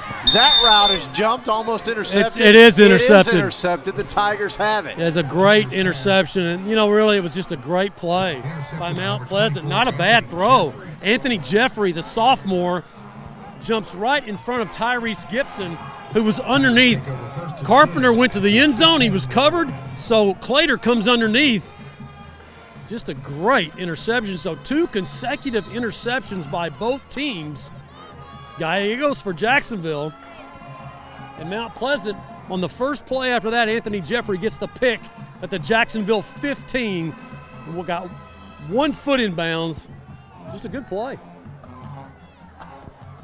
6:15 and counting. The handoff this time to Jones as he tries to stretch it right side, and he will. He'll be very close to first down yardage. He's finally run out of bounds over there on the far side as he took that thing, Matt, all the way across the field. How did Gallegos miss him? Did y'all see Stephen Gallegos was in the backfield 5 yards, and he was running him down, and he just got stiff-armed. Got to be more physical than that. Second down, 2. Oh, gosh, it was a 5-yard loss. Instead, it's an 8-yard gain. Had him in the backfield. So 2nd down and 2. Of course, that running back outweighs Gallegos by about 20 pounds, too, though. So Thompson now hands off straight ahead. Hard running. First down yardage and more. Jalen Williams. Down to the 37 goes Williams. We want to thank JISD for sponsoring my trivia question of the week. JISD sponsoring, empowering champions, not sponsoring, empowering champions. We appreciate the school district each and every week for sponsoring the trivia question. Did I mention that this is the 9th anniversary of the longest game in history? You did. Yes. Hey, Matt, we were talking. Not on the air, though, Dad. Maybe. I don't know if I did on the air or not. I know we talked about that in pregame. Yeah. You were talking about bands getting to play. Here, look out.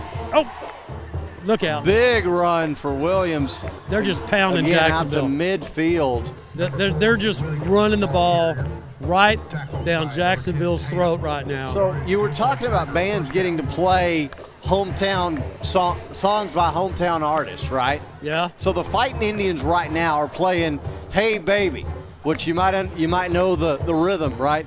That was actually recorded in 1962 by Bruce Channel. Bruce Channel was born in 1940 right here in Jacksonville, Texas. So how about that? 2 in one night for the Fighting Indian Band. He's gonna get him. Williams, the handoff right side. Jacksonville has him covered well. Aaron, I got one thing to say to you. I feel really bad that you know that. That is really impressive. Wow. Oh, man. I thought some of the stuff that I knew was inane. That's amazing. Well, that's one of those things where my wife says, and Kelly said this to you, is why do you know that? Yes, exactly. Thank you. I feel your pain. Like it's that useless knowledge. Now, of course, it's not useless because we just used it. Yeah, you can't remember what I told you 5 minutes ago, but you remember how many yards so-and-so got in 1987. Or that Bruce Channel was born in Jacksonville in 1940. Thank you. So 4:13 and counting, and we have a great football game going on here. And this is a big run, big trouble for Jacksonville. Dang. As first down yardage and a lot more down into the red zone go the Tigers. So if you're Jacksonville now with 4:03 remaining, you got plenty of time right here, but you can't stop them right now. I mean, I don't know what to say. You can put all the defensive schemes you want out there, but right now, physically, Mount Pleasant is just running over Jacksonville. I don't have a metaphor for that. It's just ugly. No other way to describe it. So all the way down to the Indian 12. And it makes you wonder why Mount Pleasant threw that football a minute ago that Stephen Gallegos picked off, as bad as Jacksonville is against the run tonight. So Thompson handing off right side, lots of room to run down inside the 5. Goes Jones. So no reason for Mount Pleasant to hurry up right here. If I'm their coaching staff, Richie Pinkard, you got to think that he's thinking, the play clock's at 28, game clock's at 3:09. Just keep running that thing down before you snap the ball. This is what I feared earlier they were doing until they threw the football. Like, why? And Stephen Gallegos picks it off, and then Jacksonville throws the pick. So 10 on the play clock as they are milking this thing down here. 2:46 and counting game time. Thompson, hands off, straight ahead, touchdown Tigers. That's a good thing. Yeah, you want them to score quick there. I mean, as that's possible. That's one of those you want them to score so your offense can get the ball back. You don't want them to score with, 30 seconds. Of course, at that point in the field, that's not going to happen. But the quicker they score, they're going to. You hadn't been able to stop them at the 40. Why are you going to stop them at the 5? Get the ball back. Now here's the very important extra point. Can you get a block here? Extra points are brought to you all season long by Homes and Properties Realty. The kick is on the way. He missed it. And no good. Off to the left. No good. And again, it was Jalen Freeney who was putting the pressure on the kicker. He sees Freeney coming off, and I'm telling you, it's shaking that kicker up twice, Aaron. That's huge. Yeah, that is huge because now, of course, Jacksonville down only 6. Touchdown and extra point gives you the lead.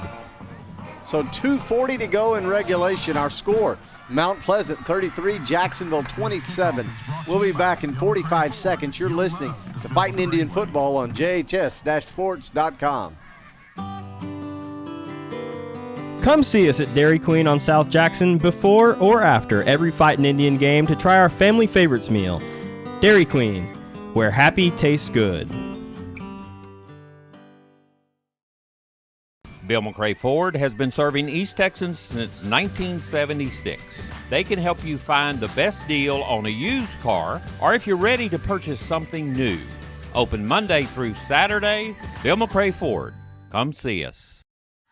We are back live at the historic Tomato Bowl, downtown Jacksonville. Aaron Swank, Matt Montgomery, Todd Travis, and Ryan Travis, and we are glad you're with us. 2:40 to go here in regulation, and we got a good one. Mount Pleasant 33, Jacksonville 27. The Fighting Indians set to get the ball back again, and the Tigers having just missed an extra point. That could be huge. Fair catch called for on the far side and made over there at about the 34-yard line. Gibson. As Gibson able to get under that one. So Jacksonville will take over, 2:40 to go. All 3 timeouts by both teams. Both teams have all 3 left. So more importantly, Jacksonville, who's down 6 with 3 timeouts with 2:40 to go. They'll start at their own 36-yard line with Jacksonville. So, the missed extra point, you got a shot here. You get a score, you get the extra point. Hey. Win column. Got to get it going here, though. Trips right, 1 left, H-back in as well. Handoff this time straight ahead, big run, powerful run out over the 40. Well, Mount Pleasant has a nickel back in. Their safety's about 20 yards off the ball. They're taking away the slants. They're not going to let Jacksonville do that. Good adjustments by them. The corners are man on man, so you got to believe that, you got to try to pick on them that way. But you got number 11, Brown, the big fella at 6'3", playing safety over the top. 2nd and 4. Clock moving. 2:10 and counting. Clater under some pressure, throws the tunnel screen. It's set up very well. Carpenter. On the far side, first down yardage for Carpenter and a whole lot more into Tiger territory. And he's finally spun down at the 37 with a gigantic Bill McRae Ford, built for tough first down. Yeah, as the tunnel screen, and Carpenter, when he catches the football, he does such a great job, the senior, of getting up into the blocking scheme and getting up the field in a hurry. First down to the Mount Pleasant 35. 148 and counting. Jacksonville down 6. 2 receivers each way. Clater fakes a handoff, throws a slant, underthrows his man. It's caught somehow. What? Wait a minute. Are they saying he caught it? They're going to say, I think. Oh, no, he caught it. Say, come on, give me a catch. Give me a catch. Waiting for the signal. It was tipped, and then Tyrese Gibson came up with it. Yeah, he went. And they're going to say that he caught it. He went behind himself. He got it. I thought he caught it. He got it off the ground. I mean, got it before it hit the ground. So, boy, Rusty put the Pinkard down to the 29. He is freaking out over there from Mount Pleasant. Yeah, down to the 29. Yeah, Richie Pinkard. 2nd and 3. Not happy. 2 receivers each way. Clater sets, throws, right side. Caught, Freeney! Again, Freeney inside the 15 to the 11. 1:17 that Bill stops McCray the clock. Bill McCray Ford, first down. They'll start the clock when the chains get moving here. They've already started them. Yeah. And the chains haven't been set. Have not been set, so 1:06 the clock is moving, and Jacksonville's going to take a timeout right here at 1:03. So with 1:03, Jacksonville has it. Ball sitting at the Jacksonville the Mount Pleasant 11-yard line. So your options here for Jacksonville, you don't have to keep throwing the football. Right, and you've got 2 timeouts still. The field is short right now. And what's been working for Jacksonville is that zone read with your quarterback, Patrick Clater. It's a safe play. You send Gibson in motion, and you got your H-back Casey Kennedy.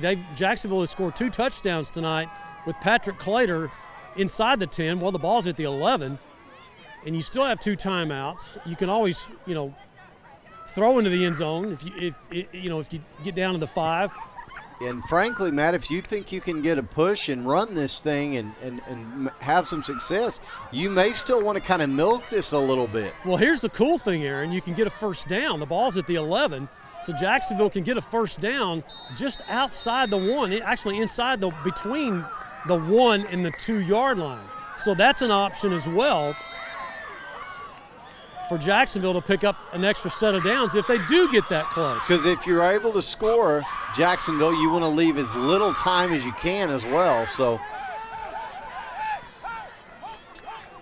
So Wayne Coleman says poker. He changed the play. 2 receivers right, 1 left. There it is. The out route to the goal line. To the 1. It's caught at the 1. It's Carpenter at the 1. So 55 seconds and counting is what's showing on the clock. It's going to be marked at the 2-yard line.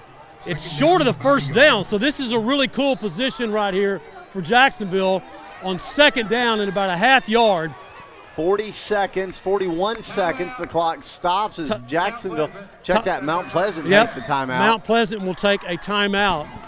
That'll be their first. They'll have 2 remaining. No, yeah, that's right. So both teams have 2 timeouts remaining. That's right. So Jacksonville with the ball at the 2-yard line, trailing by 6, 33-27. So they're moving the game clock to 44 seconds. Okay, they'll add 3 seconds back, which is probably, they didn't get the first down, though, did they, Matt? No, they didn't. So that's what I'm saying. It's a great position for Jacksonville to be in because you have second down and about a half yard to go to get a first down to get a new set of downs. And then that would also stop the clock, but just for a second for you to get set. I mean, you get another set of downs here. You got a chance that, if you get stopped, you can spike the football and give up a down, okay, because you're so close. You don't want to do that. And you got 2 timeouts still. Yeah, if you had to. And, I think that could come into play right here if you don't get the score here, is you got a chance to still get a new set of downs by getting a half yard at the 1. Marco Nunez was running up to the line, and he's waving his arms like he wants the crowd to be loud, but they really need to be kind of calmed down here. So Clater, zone read. He's going to run it himself, Clater, and he will be. He's going to get the first down. He's got the first down, though, as you said, Matt. So being in that really unique position that Jacksonville was in. And exactly what we said a minute ago, that zone read where you put Tyrese Gibson in motion, and then Clater gets to the 1 to the first down, and Mount Pleasant will burn another timeout here to stop the clock with 38 seconds. So that is another Bill McCray Ford first down, and as you said, Matt, that now gives Jacksonville some options. Well, what you don't want to do here if you're Jacksonville, you don't want to try to do anything, to me, down the line where you're handling the football and you're like either looking at a pitch or you get a Aaron Richardson kind of dances and tries to take it to the outside, and you get stopped at the 4. Yeah, if you're going to run, you run ahead, you run hard. You run straight ahead, and you get a push and you get some of those linemen behind you, or maybe a Casey Kennedy from his H-back to shove you into the end zone. Yeah, and I think I would find Aiden Gay and just kind of ride him. Well, he's snapping the ball, so it's going to be kind of hard for him to do that and get behind him. But you could have, like I said, a Casey Kennedy or maybe a Bryson Tatum, get behind him and shove them in.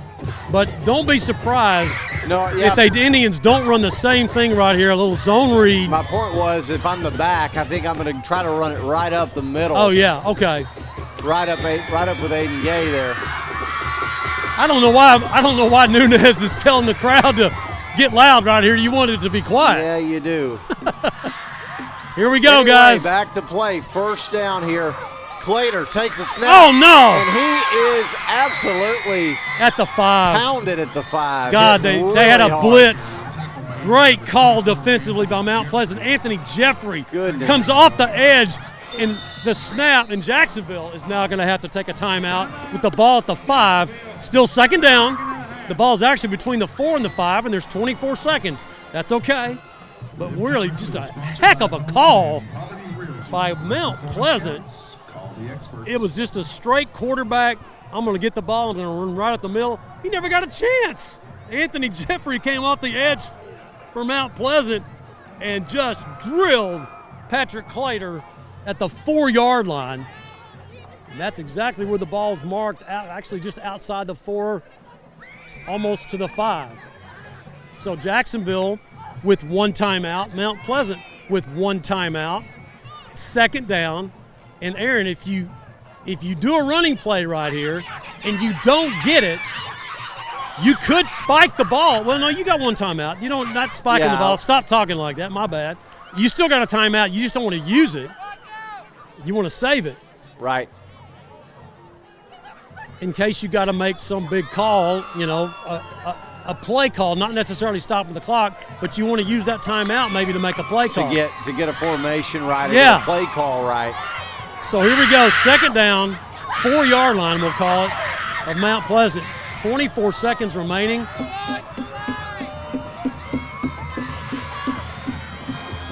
So Clater will keep. Up the middle he goes. He gets to the 1. He's down to the 1. 17 seconds. Timeout, Jacksonville. And there's the timeout. 16 on the clock. He's at the 1-yard line exactly. Not inside the 1, not outside the 1. The ball is clearly straddling the 1-yard line with 16 seconds. 33-27, Mount Pleasant with a 6-point lead. And Jacksonville with an opportunity here to get the score of the extra point with 16 seconds remaining.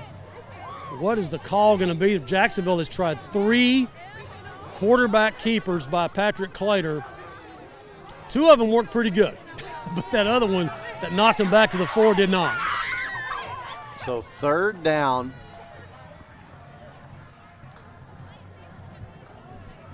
Ball sitting at the 1. Well, we knew coming into this ball game, and Wayne Coleman told us that this is going to be an evenly matched game. Boy, how right was he? This is what it's all about, East Texas football. Let's get on our feet.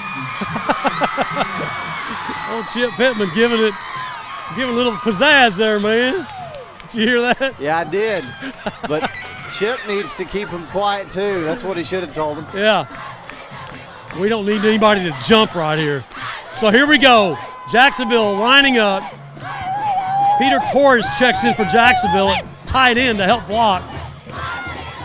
Looks like another keeper on the way. No, Clayton going to throw. Oh, and it's dropped. It's incomplete. It was there, Casey Kennedy. Incomplete. Third down at the 1 with 12 seconds remaining. Still okay. Play clock is on. Starts at 40. That was third down, so this is 4th down. Oh, this is 4th down. I'm sorry. You're right. 4th down. Here. Yeah, 4th down. I'm sorry. So 4th down. This is for the ball game. Clater takes a snap, runs straight ahead. Is he there? He's in. There? Yes, he is. No, he's in. Come on, he's in. Signal? He got in. Where's the signal? Where's the signal? He got in. Oh, my goodness, they're going to say he did not. Stopped just he got in. He was easily in. He got in. He was way He got in. No, he was in. And No, so he was in. He was in. I cannot believe they didn't see the that. call on the field. He was in the end zone. He crossed in half a yard. The ball went over the line. I'm way. standing on the line. I see it. Yeah, way in there. Awful call. You Oh, got two my guys gosh. watching it, and they both missed it. Oh, he got the ball over, sir. Oh, he got the ball over. The ball went over the line. So they're asking for 1 second back on the clock, but that is to turn the ball over on downs. And so they missed the call. That's awful. That's terrible. That's just what happened. I mean, Patrick Clater was now clearly the ball was over the line, and then he got shoved back out. Now that said, well, oh, I got to see that on being film. a 6-point game, even if you wanted to take Wayne Coleman's furious. I mean, even you could see Clater stick the ball over the line, and then they shoved him back, and the officials were just looking at each other. And so Thompson takes a snap. He'll just try to dive ahead and stay out of the end zone. He will do it, and that is the end of the ball game. The final score, Mount Pleasant 33, Jacksonville 27, an absolute heartbreaker. Just an absolute heartbreaker. And that is one that calls for instant replay, and unfortunately, guys, you don't have that at the high school level. Nope. That's just awful. I mean, he got over. I mean, the officials were looking at each other like, did you get the call? Because I didn't see it. What are they looking at? Because that's the only thing you're watching for at that point. I mean, I'm standing right behind the line judge, and he's looking down the line just like I am, and I see Clater go over the line with the football, touches over the line, and then he gets shoved back, and the guy just runs up there, and they start looking at each other like, who's got the call? Nobody did anything. So Matt, terrible mechanics. When he crossed the line, did he actually put the ball? I mean, did he hit the ground with the ball? No, he never hit the ground. He didn't hit the ground, so they brought him back to the one. He got the ball over the line, and then they shoved him back. Oh my goodness, that hurts, boy. Yeah, that's. Well, you know, the film doesn't lie. So I don't know what kind of angle they're going to have, but trust me, you couldn't have any better angle than I had. The only problem is it's not going to change anything. It ain't going to change anything. No. So to point and say, look at the replay, I mean. It doesn't matter. It doesn't matter. I mean, you can look at the video board if you want to, but well, the game's they're over. not going to change their calls. So. Well, I mean, that's it's unfortunate, and I think there was some confusion amongst the official crew about who was going to call because they came together. You saw them come together, and the referee in the white hat looked at the line judge, the one that I was standing behind, and said, "Did you see it?" And he shook his head no. I don't know if he said he didn't get in or if he said I didn't see it. I think he was shaking his head no, he didn't get in, but he did. That's a tough one. We'll have Wayne Coleman's sad comments here in just a moment as Jacksonville loses a heartbreaker here at Tomato Bowl. And Mattis, so we're kind of trying to still process this. My question would be, so we know how things that were kind of headed over in Longview, that Jacksonville was not going to get the help they needed in that ball game. Would you rather know you were eliminated prior to losing like this? Because I mean, to have your hopes dashed, that not that it matters too much one way or another, but if Jacksonville had some playoff chances and then they were dashed like that, I think that would have been awful. Yeah, that's tough. That would be tough. I agree, but at this point, you're trying to get a win. I mean, Absolutely. playoffs. I mean, to me absolutely. personally, I mean, yeah, it's great to make the playoffs, but it's watered down to me. I've never liked the 4-team format. I could go with 3 teams. 4 teams to me just waters it down. And I'm sorry, I think that's why you see some of those by-district games where it's 70-6 or something. Jacksonville's played in a few of those. Yeah, and that's what I'm saying. I mean, if you're 4th place in a district, really, I mean, in an 8-team district or a 17 district and you're 4th place, I mean, come on, UIL. I never have been a fan of that. I think I mean, I can maybe go with 3 teams, but not 4. So, tonight you just really wanted to get a win. And so let's give out some of our plays here. Our bone crusher here of the week is going to be Aaron Richardson. Had some really physical tackles there, particularly in the second half. The play of the game, the Stephen Gallegos interception. I know it didn't turn into anything, but my goodness, we give this play of the game sponsored by Congratulations. We give that play out a lot of times to big offensive plays, but tonight it was a big defensive play. Stephen Gallegos jumping the route, big interception.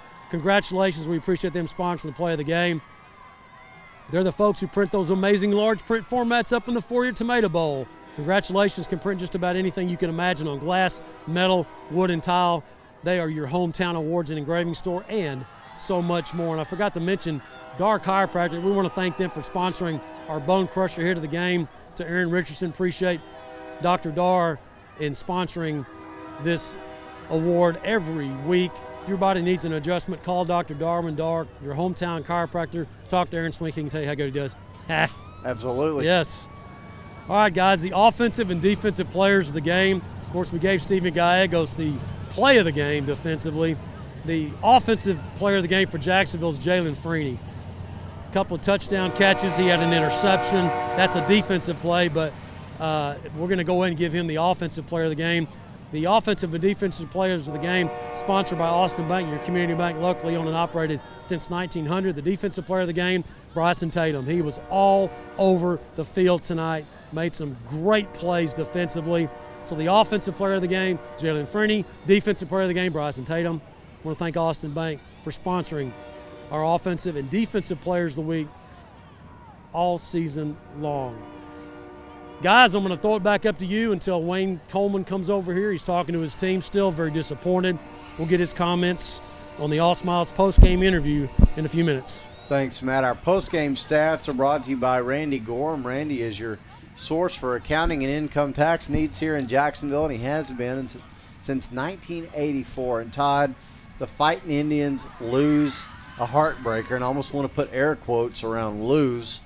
Well, they're talking up here. They watched the replay, and he was clearly in. So, but the final score, Mount Pleasant 33, Jacksonville 27. Lots of scoring, a very even game, just like we knew that it could be coming in, and obviously Coach Coleman had said that all week. So let's break it down. I'm talking about even, and not only the scoreboard, stats are pretty even here too. We had 412 yards of offense, and Mount Pleasant had 415. Wow.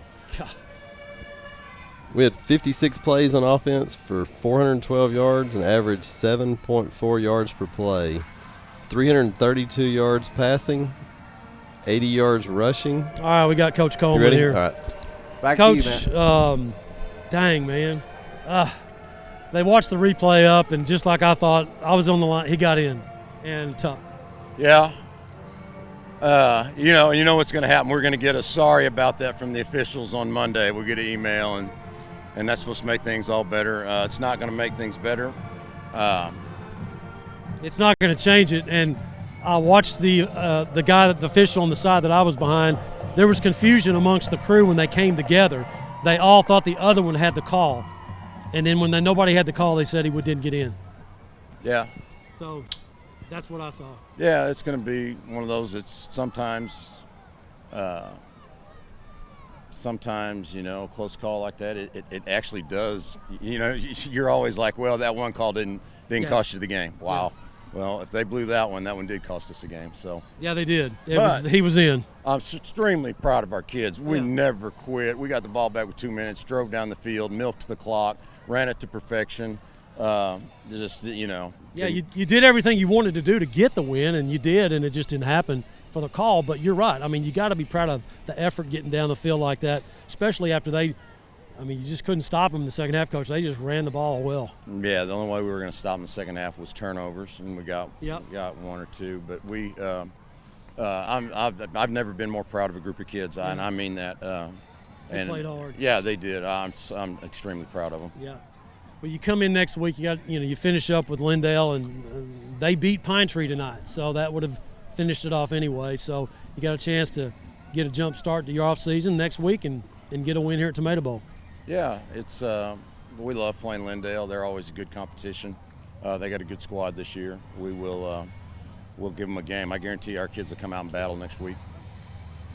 Man, I'm disappointed. I know you are too. It's just hard, man. We had a win right there in our just grasp, and it's like the weather, like they say, that old cliche. The officials are, they're human. They make mistakes, and you're right. I mean, you're going to get one of those. Man, I'm sorry we missed that one.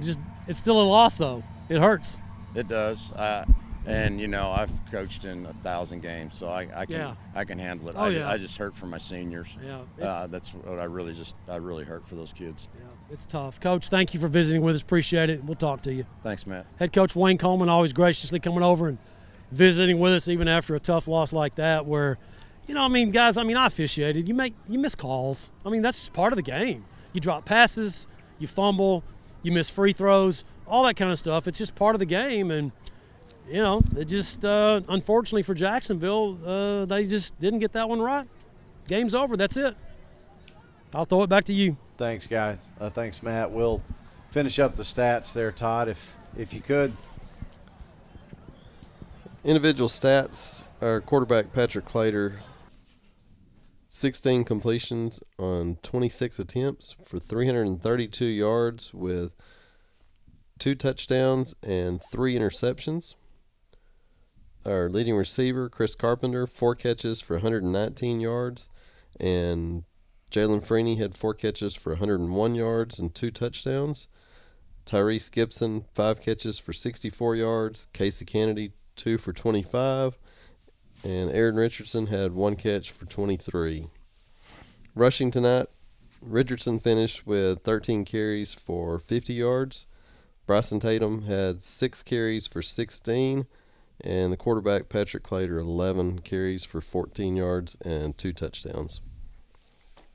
So that is how it will end. Final score tonight, Mount Pleasant 33, Jacksonville 27. As you heard head coach Wayne Coleman say, Jacksonville did everything they needed to do in that last 2 minutes to get in position to win the game and even got the touchdown. But unfortunately, with no instant replay in high school football, the call was missed. And that's how this one will end. And so Jacksonville will come into Week 10 still looking for their first win at the newly renovated historic Tomato Bowl when they'll host the Lindale Eagles next Friday night. And it is now official. There will be no playoffs for the Fighting Indians this year. So next Friday night against Lindale will be the final opportunity for Jacksonville fans to see their Fighting Indians and for these seniors to come out and get a win. And we know, as Wayne Coleman said, that they're going to regroup and they're going to come out hungry and looking for a win. And I think Todd and Ryan, just the way that Jacksonville ended this game tonight, you can rest assured that they're not going to quit. They didn't quit all night. So we hope you've enjoyed the broadcast tonight, all but maybe the finish. But we're glad that you were with us on JHS-sports.com. We thank you that you've been streaming with us throughout the season. We'll see you for one more Fighting Indian game next Friday night as the Lindale Eagles come to town. For Matt Montgomery, Todd Travis, and our producer, Ryan Travis, this is Aaron Swink saying thank you for listening to Jacksonville Fighting Indian Football on JHS-sports.com. Enjoy your weekend. Good night.